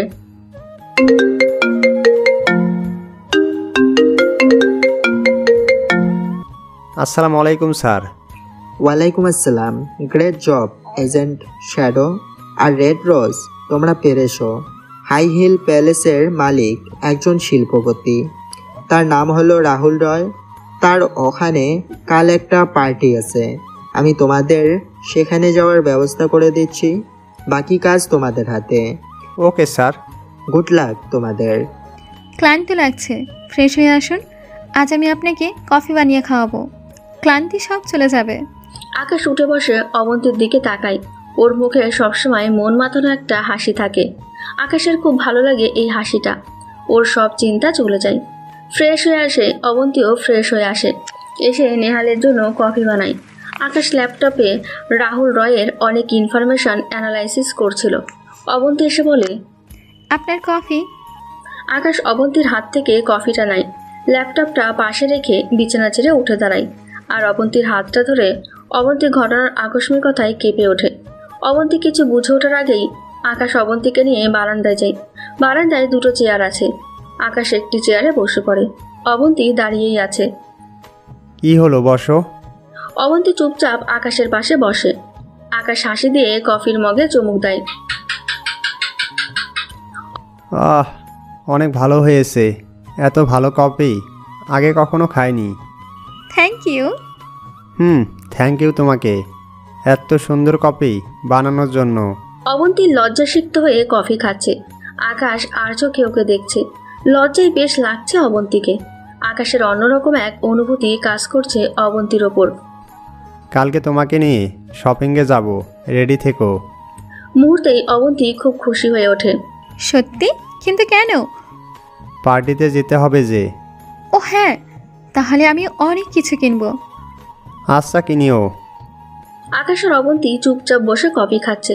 ব্যস্ত শহরটা এখন গভীর নিদ্রায় আচ্ছন্ন, কিন্তু দুটি অবুঝ অশান্ত মন জাগ্রত এই ব্যস্ত শহরে রাতের প্রহরে। কাউকে পছন্দ করো? অবন্তী চমকে ওঠে আকাশের প্রশ্নে, তাও নিজেকে সামলে বলে, করি, খুব পছন্দ করি। শুধু পছন্দ না, ভালোবাসি অনেক। আকাশ অবন্তীর উত্তর শুনে ভয় পেয়ে যায়। তাহলে কি অবন্তীর জীবনে অন্য কেউ আছে? কে হতে পারে সেই সৌভাগ্যবান? কে সে? বলবো না, তবে একটা ক্লু দিতে পারি। কি ক্লু বলো তাড়াতাড়ি। আস্তে আস্তে। বলো তো। ক্লুটা হলো, তার সাথে আমি একটা মিশনে এসেছি। বলে অবন্তী আকাশের খালি কফির মগটা আর সাথে ওটটাও নিয়ে রুমে চলে আসে। আকাশ বোকার মতো বসে বসে ভাবছে, তার সাথে আমি একটা মিশনে এসেছি, ও তো আমার সাথে মিশনে এসেছে, তার মানে সেই ছেলে আমি। আকাশ বাকরুদ্ধ হয়ে গিয়েছে। ওর বিশ্বাস হচ্ছে না অবন্তী হয়তো মজা করেছে। তবে সত্যি হলে ব্যাপারটা খুব ভালো হবে, কারণ অবন্তীকে যে নেহাল অনেক ভালোবাসে। আকাশ কিছুক্ষণ ভেবে ভেতরে আসে, এসে অবন্তীর সাথে কথা বলতে চায়, কিন্তু ও দেখে অবন্তী ঘুমিয়ে গিয়েছে। আকাশ আস্তে আস্তে অবন্তীর কাছে যায়। অবন্তী বিছানা ডান পাশে ডান দিক হয়ে শুয়ে আছে। পাশে ছোট টেবিল ল্যাম্পটা জ্বলছে, সেটার আলোতে অবন্তীর মায়াবী মুখখানা বেশ লাগছে। আকাশ নিজেকে সামলাতে না পেরে অবন্তীর কাছে গিয়ে ফ্লোরে বসে ও অবন্তীর খুব কাছে ও কিছু না ভেবেই অবন্তীর মাথায় হাত বুলিয়ে দেয় আর আস্তে আস্তে বলে, আমার শেষ নিঃশ্বাস পর্যন্ত তোমার কিছু হতে দেব না, সারা জীবন তোমার পাশে থাকবো, শুধু তুমি একবার হ্যাঁ বইলো। হঠাৎই অবন্তী আকাশের হাতটা শক্ত করে নিজের সাথে জড়িয়ে ধরে। আকাশ অবন্তীর আরও কাছে চলে আসে। অবন্তীর মিষ্টি গোলাপি ঠোঁটটা যেন আকাশকে বড্ড টানছে। খুব ইচ্ছে হচ্ছে একটু ছুঁয়ে দিতে, কিন্তু অবন্তী জানতে পারলে খুব খারাপ হবে, সেই ভয়টাও কাজ করছে। কিন্তু আকাশ যেন অবন্তীর ঘোরে পড়ে যাচ্ছে। শুধু একবার একটু স্পর্শ করতে চায় আকাশ। অবন্তী একটু নড়ে চড়ে সুযোগটা আরও কয়েক গুণ বাড়িয়ে দেয়। এখন মনে হচ্ছে অবন্তীর মিষ্টি ঠোঁটগুলোই যেন আকাশের পরশ চাই। আকাশ আস্তে আস্তে অবন্তীর আরও কাছে এগিয়ে যায়, একদম কাছে। আকাশের গরম নিঃশ্বাস অবন্তীর মুখের ওপর পড়ছে। অবন্তী বড় বড় নিঃশ্বাস নিচ্ছে। আকাশ অবন্তীর দিকে তাকিয়ে আছে। ও আস্তে করে ওর পরশ অবন্তীকে দিয়ে দেয়, তবে ঠোঁটে না, কপালে। আকাশ চায় না অনাকাঙ্ক্ষিত কিছু ও করুক, যার দরুন অবন্তী ওকে খারাপ ভাবুক। অবন্তীর কপালে গভীর এক চুমু এঁকে দিয়ে আকাশ বিছানায় এসে শুয়ে পড়ে। আকাশও ডান দিকে ফিরে শুয়েছিল, অবন্তীর খোলা চুলগুলো দেখছিল। পেছন থেকে ওর কত কাছে আবার কত দূরে। হঠাৎই যা হলো আকাশ মোটেও তা ভাবেনি। আকাশ যখন অবন্তীর খেয়ালে বিভোর, তখন হঠাৎই অবন্তী আকাশের দিকে ফিরে ওর বুকের মাঝে ঢুকে আকাশকে শক্ত করে জড়িয়ে ধরে ঘুমিয়ে আছে। আকাশ মুহূর্তেই পাথর হয়ে গিয়েছে। কি হলো এটা? যেন মনে হলো অবন্তী ইচ্ছে করেই এরকমটা করেছে। আকাশ কিছুক্ষণ পর স্বাভাবিক হয়। ও ও আর কিছু না ভেবেই অবন্তীকে নিজের সাথে জড়িয়ে ধরে ঘুমিয়ে থাকে। এদিকে আমাদের দুষ্ট অবন্তী, যে কিনা এখনো ঘুমায়নি, সে আকাশকে জড়িয়ে ধরে মনে মনে বলছে, হায় রে আমার মহাপুরুষ রে, একটা পাপ্পি দিলে কি এমন হতো? আমি তো ঘুমিয়েছিলাম, তাই না? বেটা মেয়েদের মতো বুক ফাটে তো মুখ ফোটে না, আমাকে সরাসরি বললেই হয় যে আমাকে ভালোবাসে। আসছে আমাকে বাঁচাবে উনি, আমি বাঁচাবো আপনাকে। আমার একমাত্র কলিজা আপনি, সেই প্রথম দিন থেকেই আপনাকে ভালোবাসি, বোঝি না কিছুই, বোকা একটা। নিঃশব্দে ভালোবাসা মিশ্রিত রাগটা ঝেড়ে অবন্তীও ঘুমিয়ে পড়ে। পরের দিন সকালে আকাশ আগেই উঠে ফ্রেশ হয়ে নাস্তা নিয়ে আসে। অবন্তী উঠে ফ্রেশ হয়ে ওরা একসাথে নাস্তা করে, এরপর শপিংয়ে চলে যায়। আকাশ ব্ল্যাক স্যুট আর প্যান্ট কেনে, আর অবন্তী ব্ল্যাক গ্রাউন সাথে ম্যাচিং অর্নামেন্টস। এরপর ওরা বাসায় চলে আসে। বাসায় আস্তে আস্তে দুপুর হয়ে যায়। বাইরে থেকে খাওয়া দাওয়া শেষ করে এসেছে ওরা। সন্ধ্যার পর পার্টি শুরু। আকাশ আর অবন্তী রেডি হতে থাকে। আকাশ তাড়াতাড়ি রেডি হয়ে বসে আছে আর অবন্তীকে দেখছে। অবন্তী এত সুন্দর করে সাজছে যে আকাশ মুগ্ধ হয়ে শুধু ওকে দেখছে, যেন চোখই ফেরাতে পারছে না। অবন্তী সম্পূর্ণ সেজে আকাশের কাছে আসে। কেমন লাগছে আমাকে? পৃথিবীর সবচেয়ে সুন্দরী লাগছে তোমাকে, অন্তত আমার চোখে। অবন্তী লজ্জায় লাল হয়ে আছে। আকাশ হাসি দিয়ে বলে, একটু দাঁড়াও, তোমার জন্য একটা গিফট আছে। আকাশ সেই লকেটটা নিয়ে আসে আর অবন্তীকে নিজ হাতে যত্ন করে পরিয়ে দেয়। অবন্তী অবাক হয়ে আছে। ও অবাক কণ্ঠে বলে, এটা আমাকে পরালেন? লকেটটা যার জন্য কিনেছি ঠিক তাকেই পরিয়েছি, দেখো কত মানিয়েছে তোমাকে। অবন্তীর চোখ ছলছল করছে। আকাশ এক প্রকার অবন্তীকে বুঝিয়ে দিল যে ওকে ভালোবাসে, কিন্তু অবন্তী চায় আকাশ ওকে নিজ মুখে বলুক। তো এবার যাওয়া যাক। চলেন। আকাশ অবন্তীকে নিয়ে বাইকে করে পার্টিতে চলে আসে। গেটে স্ক্যানার দিয়ে ওদের ফেস স্ক্যান করা হয়, তার মানে বোঝা যাচ্ছে এখানে সিকিউরিটি অনেক হাই। ওদের ফেস ইনফরমেশনে ম্যাচিং হলে ওদের ভেতরে যাওয়ার পারমিশন দেওয়া হয়। এরপর ওদের ফুল বডি স্ক্যান করা হয়। অবন্তী খুব ভয়ে ছিল, কারণ আকাশের সাথে সবসময় একটা আর্মস থাকে, কিন্তু বডি স্ক্যানে সেটা ধরা পড়েনি। এরপর ওরা অ্যাক্সেস পেলে ভেতরে পার্টিতে চলে আসে। ওরা ভেতরে ঢুকলে সবাই ওদের দিকে তাকিয়ে থাকে, কারণ দুজনকেই অসম্ভব সুন্দর লাগছে। আকাশ অবন্তীকে বলে, মনে আছে তো সব? ওরা একটু ঘোরাঘুরি করার পরই যার অপেক্ষায় ছিল ওরা, সে নিজেই ওদের কাছে চলে আসে। Hello gentleman and beautiful lady, আপনাদের সাথে পরিচিত হতে পারি? অবশ্যই মিস্টার রাহুল রয়, আপনার সাথে দেখা হয়ে খুব ভালো লাগলো। আমি রিহান খান, আর she is my beautiful wife Sumaiya. Hello mister Rahul Roy, how are you? I am great. Actually আপনাকে দেখে আরও বেশি ভাল লাগছে। Oh really? Thank you so much. Welcome. তো মিস্টার রিহান, আপনি কি করছেন? হারদীপ কোম্পানির এডমিন আমি। ও, নতুন কোম্পানি বোধহয়। জি। গ্রেট, তাহলে আপনি ড্রিঙ্কস এনজয় করুন, আমি আপনার ওয়াইফকে আমার প্যালেসটা ঘুরে দেখাই, যদি কিছু মনে না করেন। অবশ্যই। থ্যাঙ্কস। তাহলে আসুন মিস সুমাইয়া, চলুন আপনাকে আমার প্যালেসটা ঘুরে দেখাই। জি চলুন। রাহুল রয় আকাশের প্ল্যান মতোই কাজটা করেছে। অবন্তী আর রাহুল রয় চলে গেলে আকাশ ওর ফোন নিয়ে পুরো প্যালেসের সিস্টেমকে হ্যাক করে ফেলে। প্রতিটি সিসি ক্যামেরার অ্যাক্সেস এখন ওর কাছে। আকাশ পাড়ে বসে সব দেখছে। এদিকে অবন্তীকে রাহুল রয় বলছে, আপনি আমার দেখা সবচেয়ে সুন্দরী মেয়ে। সত্যি রিয়ান খান অনেক লাকি আপনাকে পেয়ে। একটু বেশিই বলছেন। আমার ইচ্ছে ছিল আপনার মতো শো রিচ বিলিয়নারকে বিয়ে করব, বাট কপালে ছিল না। So sad, so sad. আমি কিন্তু এখন আনম্যারিড, চাইলে। কি যে বলেন না। আচ্ছা একটা কল দেওয়া যাবে? আমার একজনকে কল দেওয়ার কথা ছিল, বাট ফোনটা রিহানের কাছে। অবশ্যই, নিন নিন, কল দিন। অবন্তী খুব মিষ্টি একটা হাসি দিয়ে রাহুল রয়ের ফোন নেয় আর বলে, লকটা? ও হ্যাঁ, শিওর। রাহুল রয় তার ফিঙ্গারপ্রিন্ট দিয়ে ফোন আনলক করে অবন্তীকে দেয়। অবন্তীর আঙুলে থাকা হাইটেক রিংটি রাহুল রয়ের ফিঙ্গারপ্রিন্টটি স্ক্যান করে সেভ করে ফেলে। এরপর অবন্তী আকাশকে কল দেয়, আর সাথে সাথে আকাশ ওর ফোন দিয়ে রাহুল রয়ের ফোন হ্যাক করতে শুরু করে। অবন্তী কথা বলার মতো অভিনয় করতে থাকে যতক্ষণ না সিস্টেম হ্যাক হচ্ছে। আকাশ 2 মিনিটেই হ্যাক করতে সক্ষম হয়। কাজ শেষ। অবন্তী ফোন কেটে দেয় আর রাহুল রয়কে ফোন দিয়ে বলে, আমার একটা ফ্রেন্ড, ও ভুলে যায় অনেক কিছু, তাই ওকে একটা জিনিস মনে করিয়ে দিলাম। ও নো প্রবলেম, চলুন আমরা ওই দিকটায় যাই। এর মধ্যেই আকাশ চলে আসে। মিস্টার রাহুল রয়, সময়কে যে একটু দরকার ছিল, আমার একটা কলিগের সাথে পরিচয় করিয়ে দেব। Oh sure sure, nice to meet you miss beautiful lady, আমার আবার দেখা হবে। এরপর আকাশ অবন্তীকে নিয়ে পার্টির মাঝে চলে আসে আর সবার সাথে নাচ গানে মেতে ওঠে। আকাশ অবন্তীকে কাছে টেনে বলে, তোমাকে ছাড়া কিছুই করতে পারতাম না, থ্যাংক ইউ সো মাচ। অবশ্যই, আপনার জন্য সব পারি আমি। অবন্তী বলেন। ভালো কি? কিছু না, পরে বলবো, এখন চলো যাই। আচ্ছা। আকাশ আর অবন্তী চলে আসে পার্টি থেকে।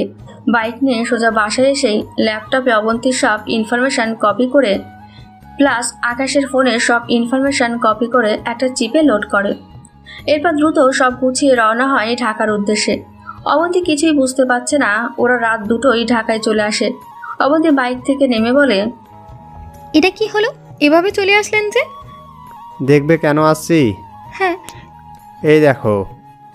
আবারও আপনাদের জন্য একটি প্রশ্ন, ভিডিওটি পোস্ট করে কমেন্টে উত্তর দিন।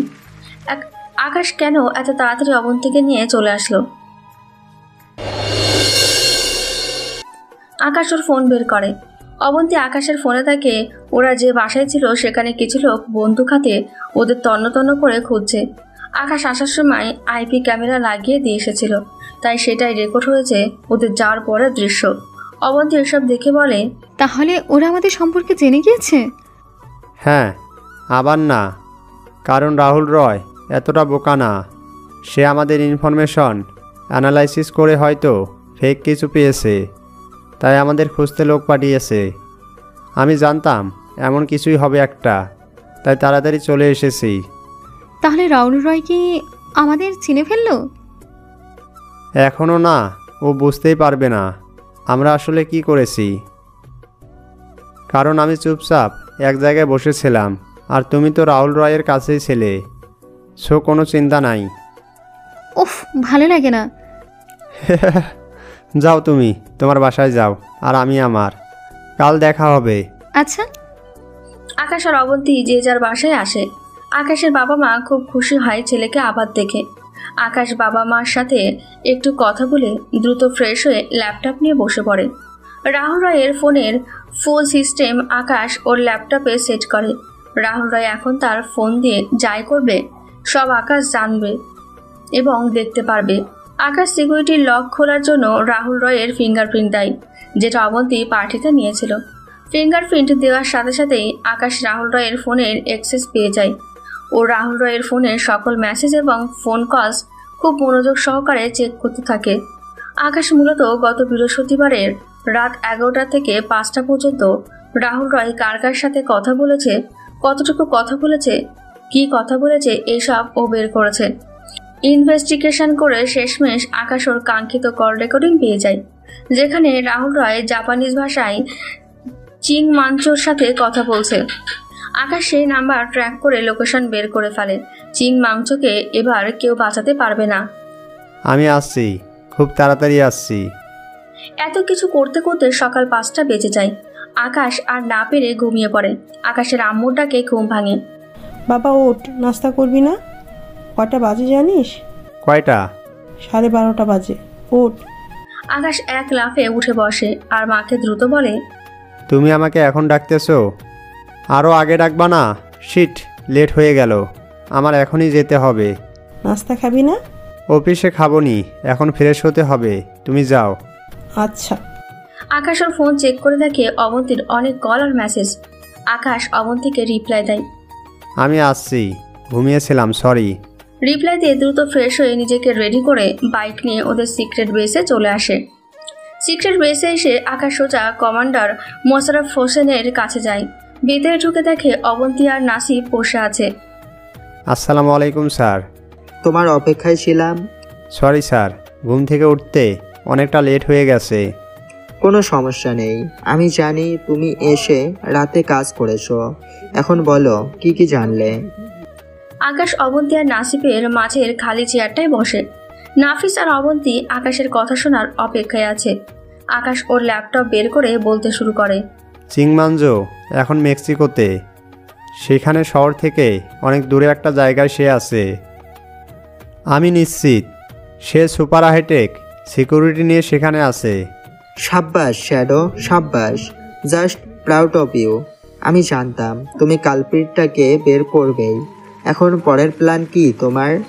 স্যার, আমি কাল রাতে 2টার ফ্লাইটে মেক্সিকো যাচ্ছি, সেখানে গিয়ে বাকি প্ল্যান করব। নাসিফ বলে ওঠে। বস, আপনি একা যাবেন? নাফিস বলে ওঠে। আপনি একা যাবেন? হ্যাঁ, কারণ ওখানে অনেক রিস্ক, আমি কাউকে ঝামেলায় ফেলতে চাই না। বসে হয় না, আমি আপনার সাথে যাব। আমিও যাব। না না, কাউকে যেতে হবে না। অবন্তী অসহায়ভাবে মোশাররফ হোসেনের দিকে তাকায়। তিনি হাসি দিয়ে বলেন, শ্যাডো, আমি কখনো তোমাকে একা যেতে দিব না। নাফিসকে না নিলেও এজেন্ট রেড রোজকে তোমার সাথে নিতেই হবে। না স্যার, প্লিজ, আমি চাই না ওর কিছু হোক, আমি একাই পারবো।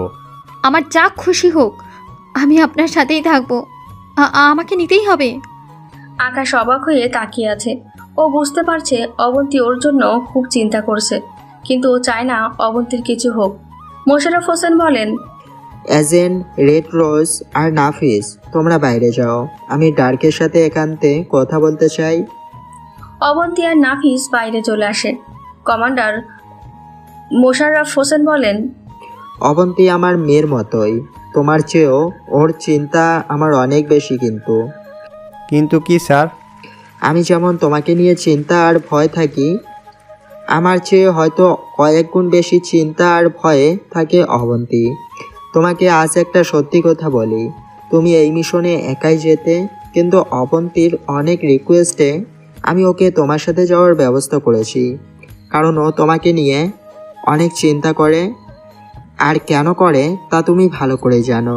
সো মিশন যখন ওকে নিয়ে শুরু করেছো, শেষটাও ওকে নিয়েই করতে হবে। আকাশ বাকরুদ্ধ হয়ে আছে। অবন্তী ভেতরে ভেতরে এত কিছু করেছে, ও ভাবতেই পারছে না। আকাশকে বাঁচানোর জন্য অবন্তী নিজের জীবনের পরোয়া করেনি। ঠিক আছে স্যার, আমি ওকে নিয়ে যাব। গুড, তাহলে প্রস্তুতি নাও মেক্সিকো যাবার। Okay sir. Akash commander Mosharraf হোসেনকে বিদায় দিয়ে বাইরে আসে। বাইরে নাফিস আর অবন্তী ওর জন্য অপেক্ষা করছিল। আকাশ বের হলেই অবন্তী ওর কাছে দৌড়ে আসে। আমি যাচ্ছি তো স্যার। যাচ্ছেন। ইয়ে। আর নাফিস, তুই এদিকটা খেয়াল রাখিস। আচ্ছা। অবন্তী, আমার সাথে আসো, কিছু কথা আছে। ওকে স্যার। আকাশ নাফিসকে বিদায় দিয়ে অবন্তীকে নিয়ে বাইরে এসে বাইকে করে 300 ফিট চলে আসে। অবন্তী কিছু বুঝতে পারছে না। আকাশ আর অবন্তী একসাথে একটা জায়গায় বসে। আমার সাথে কেন যেতে চাচ্ছ? মেক্সিকো ঘুরে দেখবো তাই। আমি যে মিশনে যাচ্ছি তা জানো না তুমি? জানি, আমিও আপনার সাথে যাব, আপনার সাথে থাকবো। অনেক চিন্তা করো আমাকে নিয়ে, অনেক ভয় হয় আমাকে নিয়ে, তাই না? জানি না, জাস্ট থাকবো। অনেক ভালোবাসো আমাকে, তাই না? একটুও না। তাই তো নিজ থেকে স্যারকে বলে আমার সাথে মিশনে এসেছো। কি স্যার আপনাকে সব বলে দিচ্ছে? হ্যাঁ। স্যারের খবর আছে, আমি না করেছিলাম বলতে। ভালো করেছে বলে তো তুমি আমাকে এখনো ভালোবাসো না? জানি না বলে অবন্তী উঠে দাঁড়িয়ে সামনে যেতে নাই। আমি তোমাকে অনেক ভালোবাসি, অনেকটাই বেশি। অবন্তী থমকে যায়। ঝোড়ো হাওয়া ওকে স্পর্শ করে চলে যাচ্ছে। অবন্তীর বিশ্বাস হচ্ছে না আকাশ ওকে ভালোবাসে, সেটা নিজ মুখে বলেছে। অবন্তীর প্রতিটি শীত দ্বারায় যেন অন্যরকম এক শিহরণ দিচ্ছে। আকাশ আস্তে করে উঠে অবন্তীর কাছে আসে, ওকে পেছন থেকে জড়িয়ে ধরে কানের কাছে মুখ এনে আস্তে করে বলে, তোমাকে খুব ভালোবাসি, যতটা অন্য কাউকে পারবো না ঠিক ততটা ভালোবাসি, ভালোবাসি, ভালোবাসি। অবন্তীর চোখ দিয়ে টপ টপ করে খুশির অশ্রু ঝরছে। লজ্জায় আর খুশিতে জ্ঞান হারাবার অবস্থা অবনীর।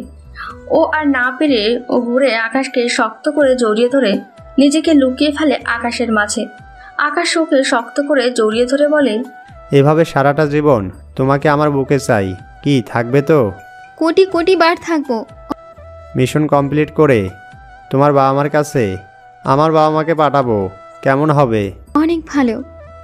আচ্ছা, আমার যদি কিছু হয়ে যায় তুমি কি খুব কষ্ট পাবে? অবন্তী আঁতকে ওঠে। মুহূর্তেই আকাশের বুক থেকে মাথা তুলে কান্না ভরা চোখে অবন্তী আকাশের দিকে তাকায়। ভুলেও এই কথাটা আর বলবেন না, কিচ্ছু হবে না আপনার। আপনাকে ছাড়া এক মুহূর্ত আমি বাঁচতে পারবো না। পাগলি একটা, আমিও পারবো না। আকাশ অবন্তীর গাল দুটো ও দু হাত দিয়ে ধরে আছে। বুড়ো আঙুল দিয়ে অবন্তীর চোখের পানি মুছে দেয়। দুজন দুজনকে মন ভরে দেখছে, যেন কতটা বছর পর আবার দেখা হয়েছে। অবন্তীর মিষ্টি ঠোঁটগুলো কাঁপছে। আকাশের মনে হচ্ছে অবন্তীর ঠোঁটগুলো ওর স্পর্শ পাওয়ার জন্য ব্যাকুল হয়ে আছে। ও কোনো এক অজানা টানে অবন্তীর গোলাপি ঠোঁটগুলোর দিকে এগিয়ে যাচ্ছে। অবন্তী অজান্তেই ওর চোখগুলো বন্ধ করে ফেলে। ও অপেক্ষা করছে আকাশের স্পর্শের। আজ আকাশ আর নিজেকে বাধা দেয়নি। মনকে সায় দিয়ে অবন্তী মিষ্টি ঠোঁটটাকে নিজের করে নেয়। তৃষ্ণার্ত অবন্তী যেন সুখ খুঁজে পায় আর হারিয়ে যায় আকাশের স্পর্শে। দমকা হাওয়া, নিস্তব্ধ জনমানবহীন পরিবেশ, মিষ্টি একটা ঘ্রাণ, সবকিছু যেন ওদের ভালোবাসায় মুখরিত হয়ে উঠেছে। অনেকটা সময় পর ওরা ক্লান্ত হয়। দুজনেই লজ্জায় লাল টমেটো হয়ে গিয়েছে। কেউ কারো দিকে তাকাতে পারছে না। অবন্তীর বিশ্বাস হচ্ছে না হঠাৎ করেই কত কিছু হয়ে গেল। আকাশ লজ্জা কাটিয়ে বলে, চলো আজ তোমাকে নিয়ে ঘুরবো। এত সুন্দর মুহূর্ত আবার পাবো কি না জানি না, তাই তোমাকে নিয়ে প্রতিটা মুহূর্তকে স্মৃতির পাতায় স্মরণীয় করে রাখতে চাই। আপনি কিন্তু এখন মার খাবেন, খালি উল্টোপাল্টা কথা। আমরা এমনিই ঘুরবো, চলেন। আচ্ছা। পরদিন রাতে, আজ রাত 2টোয় ওদের ফ্লাইট। আকাশের অবন্তী সবার কাছ থেকে বিদায় নিয়ে মেক্সিকোর উদ্দেশ্যে রওনা হয়। প্রথম ফ্লাইট শেষ করে দ্বিতীয় ফ্লাইটের জন্য এয়ারপোর্টে ওরা অপেক্ষা করছে। 2 ঘন্টার ব্রেক টাইম ছিল। একটু পরে ওরা তৃতীয় ফ্লাইটে মেক্সিকোর জন্য রওনা হবে। কিন্তু হঠাৎ করেই ওদের জানানো হয় যে ওদের ফ্লাইটটা ক্যান্সেল করা হয়েছে। তবে ওরা চাইলে অন্য এয়ারলাইন্সের ফ্লাইটে যেতে পারবে। আকাশ সম্মতি দিলে ওদের বিজনেস ক্লাসে সিট দেওয়া হয়। আকাশ আর অবন্তী খুব খুশি হয়। আকাশ ওদের প্রতিটি ইনফরমেশান সিক্রেট বেসে পাঠিয়ে দেয়, কারণ এটা জানানো নিয়ম ফর সিকিউরিটির। এরপর আকাশের অবন্তী অন্য ফ্লাইটে মেক্সিকোতে যাচ্ছে। কিন্তু খুব অবাক করার মতো একটা বিষয় হলো, বিজনেস ক্লাসে ওরা ছাড়া আর কেউ নেই। ওরা ভাবে হয়তো অন্য ফ্লাইট ক্যান্সেল হওয়ায় অনেকেই যায়নি, তাই ওরা আর কিছু ভাবে না। আকাশের অবন্তী দুষ্টু মিষ্টি কথা বলতে বলতে একসময় ঘুমিয়ে পড়ে। হঠাৎই আকাশের ঘুম ভাঙে কারো ডাকে। ও চোখ মেলে তাকিয়ে দেখে অবন্তীর মুখ চেপে মাথায় বন্দুক ঠেকিয়ে কালো মুখোশধারী কিছু লোক ওর দিকে তাকিয়ে আছে, আর কিছু লোক ওর দিকে বন্দুক তাক করে আছে। আকাশ ভাবছে কি করবে। ওদের মধ্যে একজন লোক আকাশকে বলে, কোনো রকম চালাকি করবি না, হাত মাথার পিছনে নে। আকাশ এইটা চাচ্ছিল। ও হাত দুটা পেছনে নিয়ে অবন্তীর দিকে তাকিয়ে আছে। আকাশ অবন্তীকে চোখ দিয়ে ইশারা দিতেই অবন্তী ওকে যে ধরে আছে তার হাতে কামড় বসিয়ে দিয়েই নিচে বসে পড়ে। আর আকাশ ওর হাত ঘড়ি দিয়ে বিষাক্ত পিন ছুঁড়ে কয়েক সেকেন্ডের মধ্যেই সবাইকে মেরে ফেলে। তবে আকাশ অনেকটা বেঁচে যায়, কারণ আর একটু হলেই একটা গুলি এসে আকাশের মাথায় লাগতো। অবন্তী আকাশের কাছে গিয়ে ওকে জড়িয়ে ধরে কাঁদতে থাকে। আকাশ অবন্তীকে সান্ত্বনা দিয়ে বলে, সবার বন্দুকগুলো নিয়ে নিও, আমি ওদিকটা দেখে আসি। আচ্ছা। আকাশ শত্রুদের কাছ থেকে একটা উজি নিয়ে পুরো প্লেনে চেক দেয়। পাইলট ছাড়া এখন আর কোথাও কেউ নেই। আকাশ আবার মরে যাওয়ার শত্রুদের কাছে যায়। শত্রুদের কাছে যা ছিল সব নিয়ে নেয়, কারণ সামনে এগুলো লাগবে। মৃত শত্রুদের মধ্যে যে লিডার ছিল তার ফোনে একটা মেসেজ আসে। কাজ শেষ হয়েছে? আকাশ রিপ্লাইতে লিখে দেয়, 2 জন মারা গিয়েছে, কিন্তু প্লেন ক্র্যাশ করবে, আমরা কিভাবে ফিরে আসব? একটু পরেই রিপ্লাই আসে, গো টু হ্যালো। তার মানে চিং মাংচোর কাছে এদের কোনো মূল্য নেই। আকাশ সেটাই চাইছিল। ওর অবন্তীর কাছে গিয়ে বলে, উচ্চতাকে ভয় পাও? আমাদের এখন প্লেন থেকে লাফ দিতে হবে। আপনি সাথে থাকলে আমার কোনো ভয় নেই। তাহলে চলো। আকাশ শত্রুদের কাছ থেকে একটা টাইম বোম নিয়ে সেট করে দেয়। তারপর শত্রুদের আর্মসগুলো আর যা যা নেওয়া যায় সব নিয়ে প্যাক করে নেয়। আকাশ প্যারাশুট পরে অবন্তীকে নিজের সাথে বেঁধে আর ব্যাগ দুটো হাতে নিয়ে রেডি হয়। এরপর ও প্লেনের মেন গেটটা খুলে বোম অ্যাক্টিভেট করে অবন্তীকে বলে, আমি যখনই ওপেন বলবো তখনই এটা টান দেবা, ওকে? ওকে। আর আমাকে শক্ত করে জড়িয়ে ধরে রাখবা, বাকিটা আল্লাহ ভরসা। আচ্ছা। আকাশ আর এক মুহূর্ত সময় নষ্ট না করে প্লেন থেকে লাফ দেয়।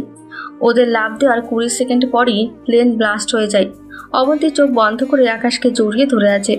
আকাশ খুব সাবধানে ব্যালেন্স করে আছে। ওরা মেক্সিকোর একটা জঙ্গলের ওপর। আকাশ জানে এই জঙ্গলটা পার হতে পারলেই চিং মাঞ্চোকে ধরা যাবে। ওরা খুব স্পিডে মাটির নিচে যাচ্ছে, কারণ ওদের ওজন অনেক বেশি। আকাশ জঙ্গলের মধ্যে একটা খালি জায়গা দেখতে পায়।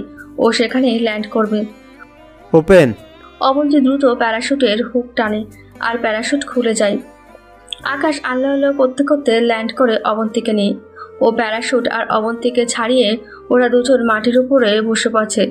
একে অপরের দিকে তাকিয়ে আছে। আকাশ মুচকি হাসছে অবন্তীর দিকে তাকিয়ে। অবন্তী আকাশের কাছে এসে বলে, হাসছেন কেন? পাগল হয়ে গেছেন নাকি?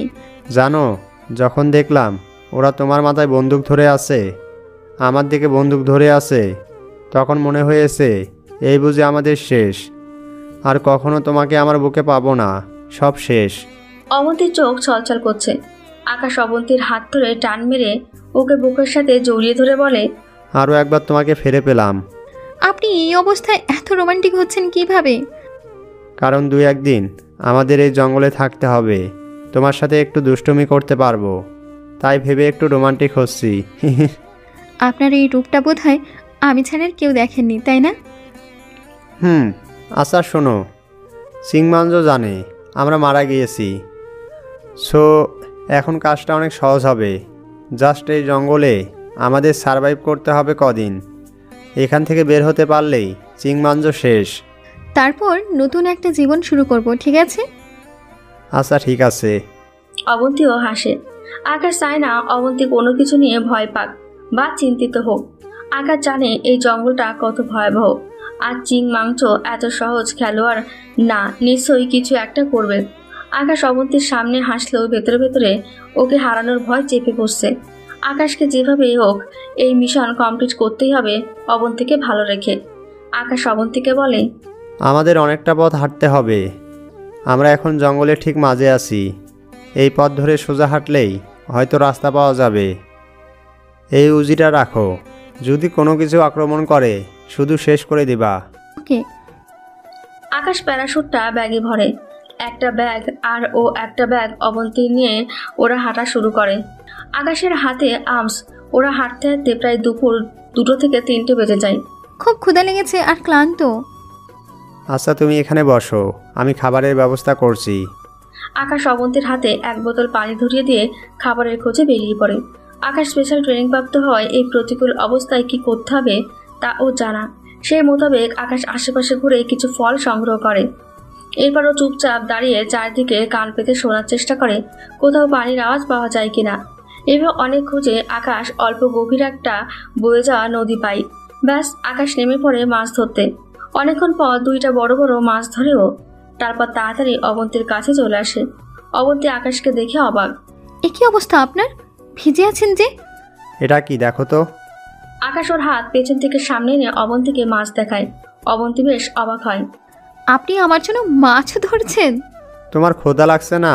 না ধরে পারি? এই নাও ফল, এখন আগুন জ্বালাতে হবে। আমি জ্বালাবো, আমি পারি। আপনি তো আমাকে কিছুই করতে দেন না। এই যে দেখেন, আগুনের জিনিস সব আগেই রেডি করে রেখেছি।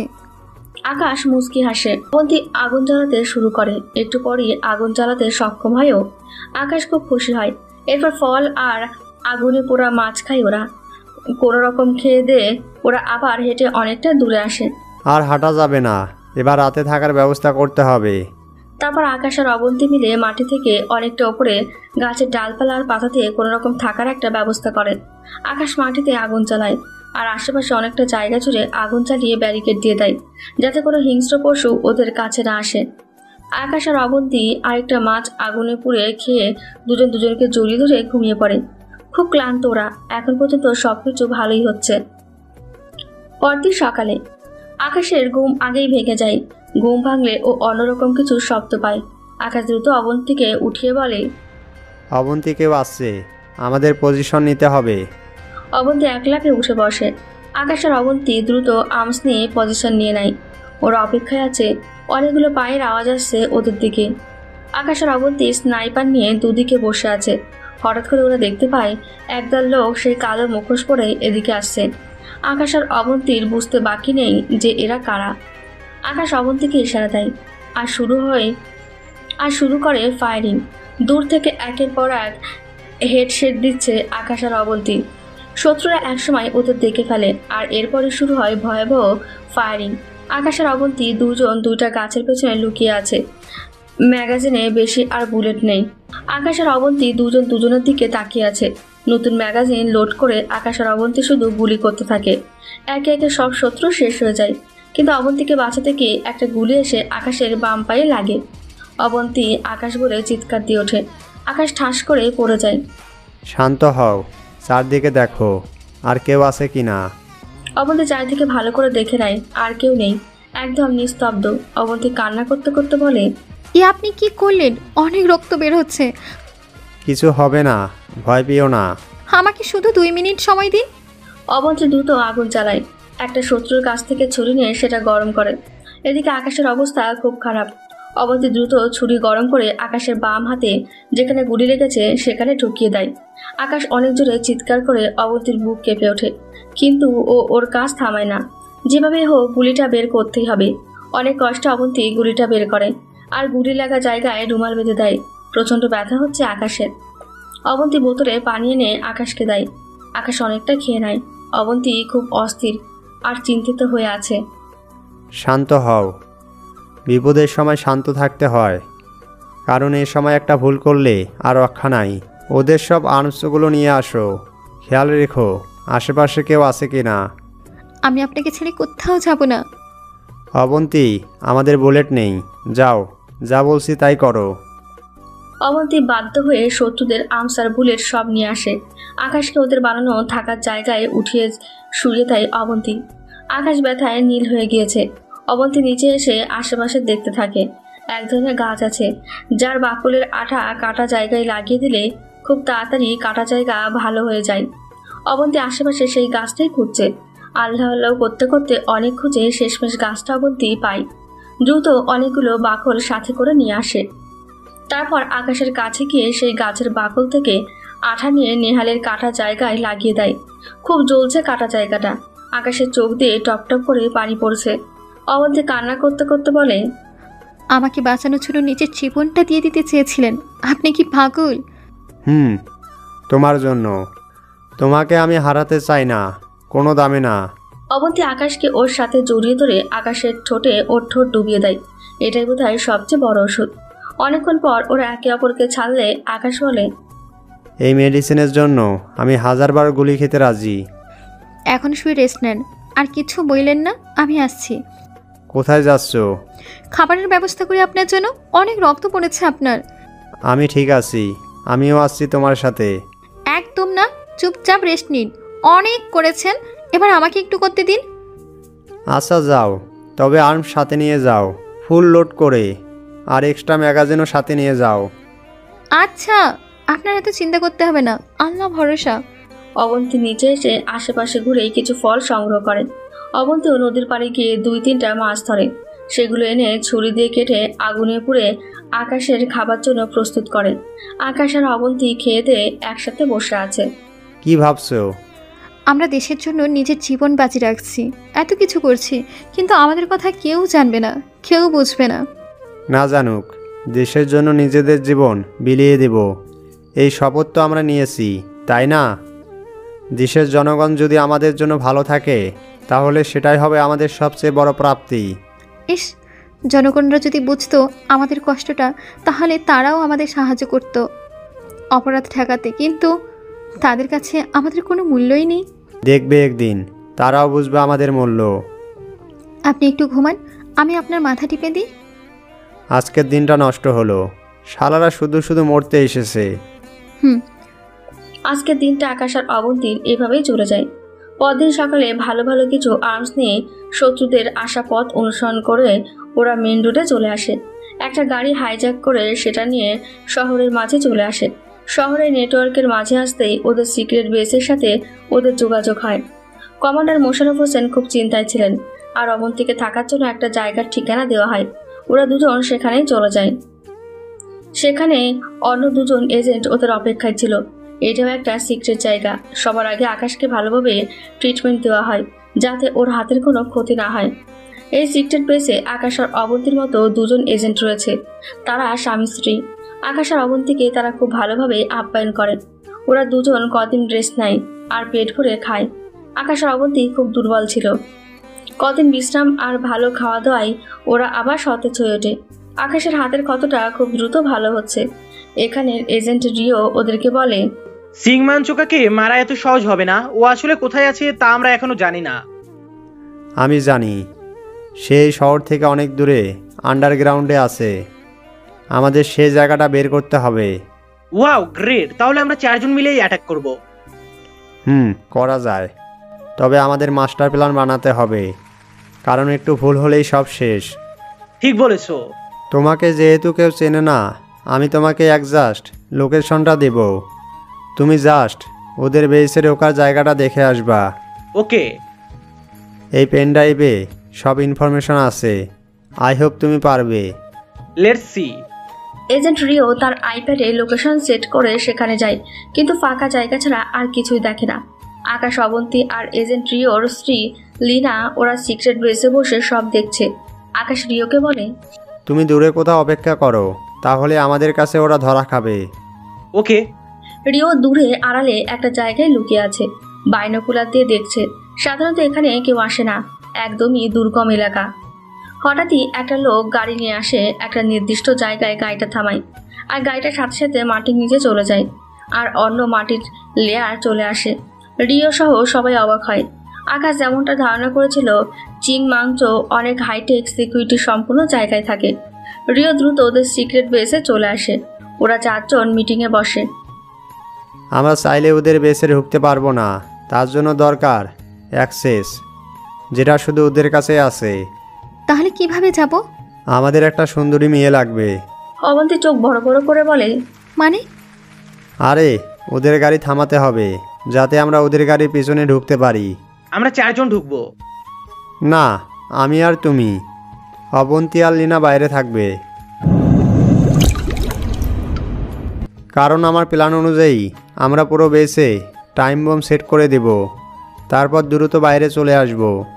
তোমরা বাইরে আমাদের জন্য গাড়ি নিয়ে অপেক্ষা করবে, কারণ আমাদের খুব দ্রুত এই এলাকা ছাড়তে হবে।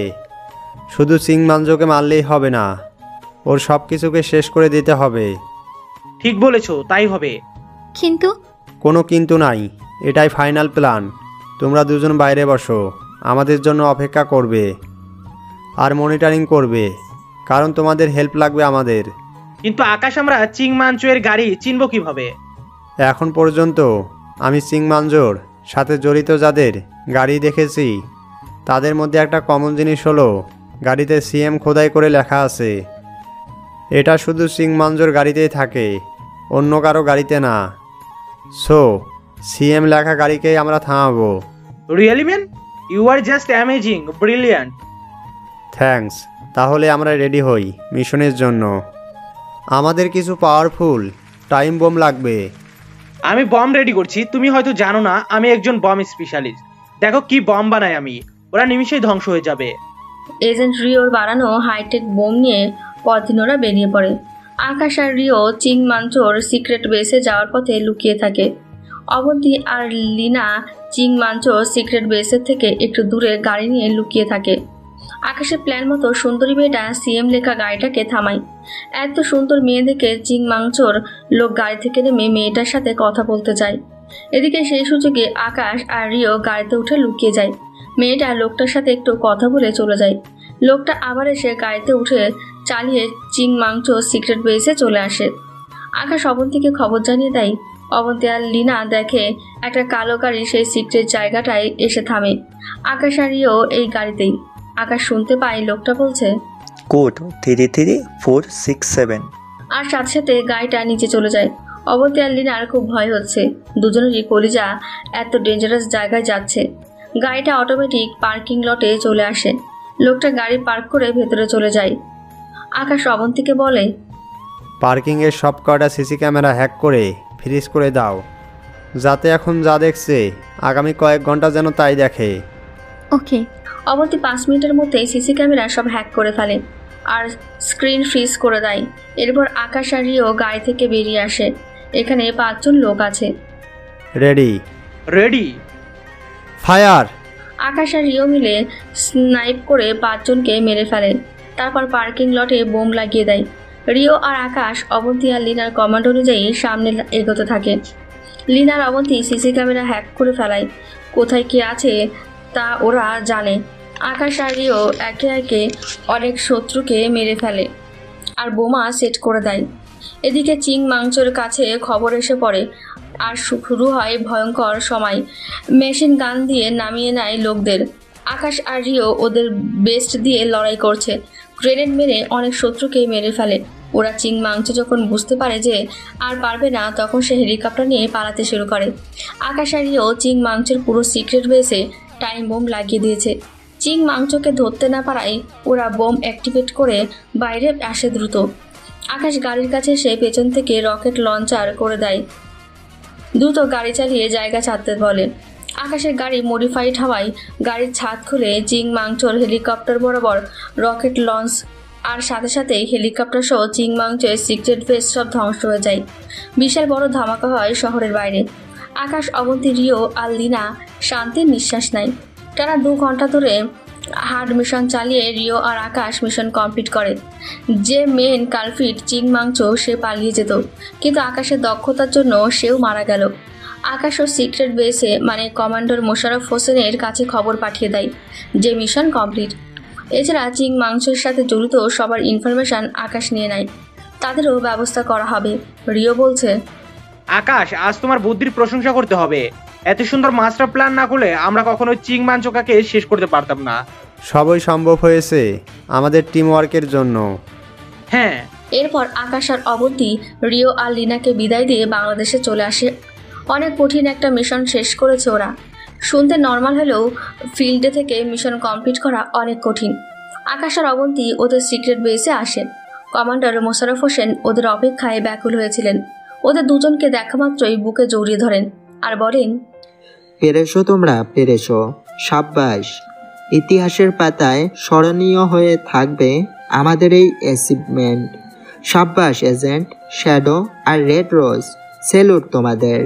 তোমরা জানো না তোমরা কত মানুষের জীবন বাঁচিয়েছো। এই চিংমাঞ্চোর ড্রাগস নিয়ে কত কত মানুষ মারা যেত, তাদের জীবন ধ্বংস হয়ে যেত।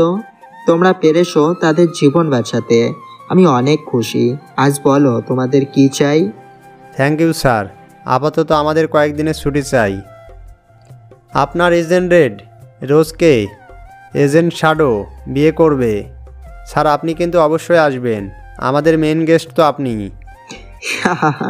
আসবো না মানে? অবশ্যই আসবো। তোমাদের জন্য অনেক দোয়া রইল। Thank you sir. 5 বছর পর। মাফি, মাফি, কই তুমি? নাস্তা করবে না? এই ছেলেটা না একেবারে শয়তানের হাঁটি হয়েছে। আমার একটা কথাও শোনে না। আম্মু টুকি, উফ, চলো তোমাকে খাইয়ে দিই। না, এই ছেলেটাকে নিয়ে আর পারি না। সেটা হলো মাফি, আকাশ আর অবন্তীর ছেলে। প্রচুর দুষ্টু। অন্যদিকে আকাশ রেডি হচ্ছে, তখন মাফি, আব্বু আব্বু আসার সময় আমার জন্য চকলেট আনবা। ঠিক আছে। ছেলেকে আরও চকলেট এনে দাও। সারাদিন কিচ্ছু খাবে না, শুধু চকলেট আর চকলেট। দেখছো আপু, আম্মু আমাকে হিংসে করে। ওই একদম হাসবেন না। আর আপনি এখানে দাঁড়িয়ে আছেন কেন? আপনার অফিসে সময় হয়ে গেছে। বাবা তুমি বাইরে গিয়ে খেলো। তোমার আব্বু আসার সময় অনেকগুলো চকলেট আনবে তোমার জন্য। মাফি চলে গেল, সাথে অবন্তীও যাচ্ছে। আকাশ অবন্তীর হাত ধরে ওর কাছে নিয়ে এলো। তুমি কোথায় যাচ্ছ? কি করছেন? ছাড়েন, আপনার না দেরি হয়ে যাচ্ছে। আমার পাওনা কই? পাওনা দাও, তারপর যাব। দিতে পারবো না। তা বললে তো হবে না। বলে 4 ঠোঁট এক করে দিল। কিছুক্ষণ পর, উফ, রাক্ষস একটা। শুধু তোমার। এবার অফিসে যান। আল্লাহ হাফেজ। সাবধানে যাইয়েন। আল্লাহ হাফেজ। এভাবেই চলছে আকাশ আর অবন্তীর খুনসুটিময় সংসার।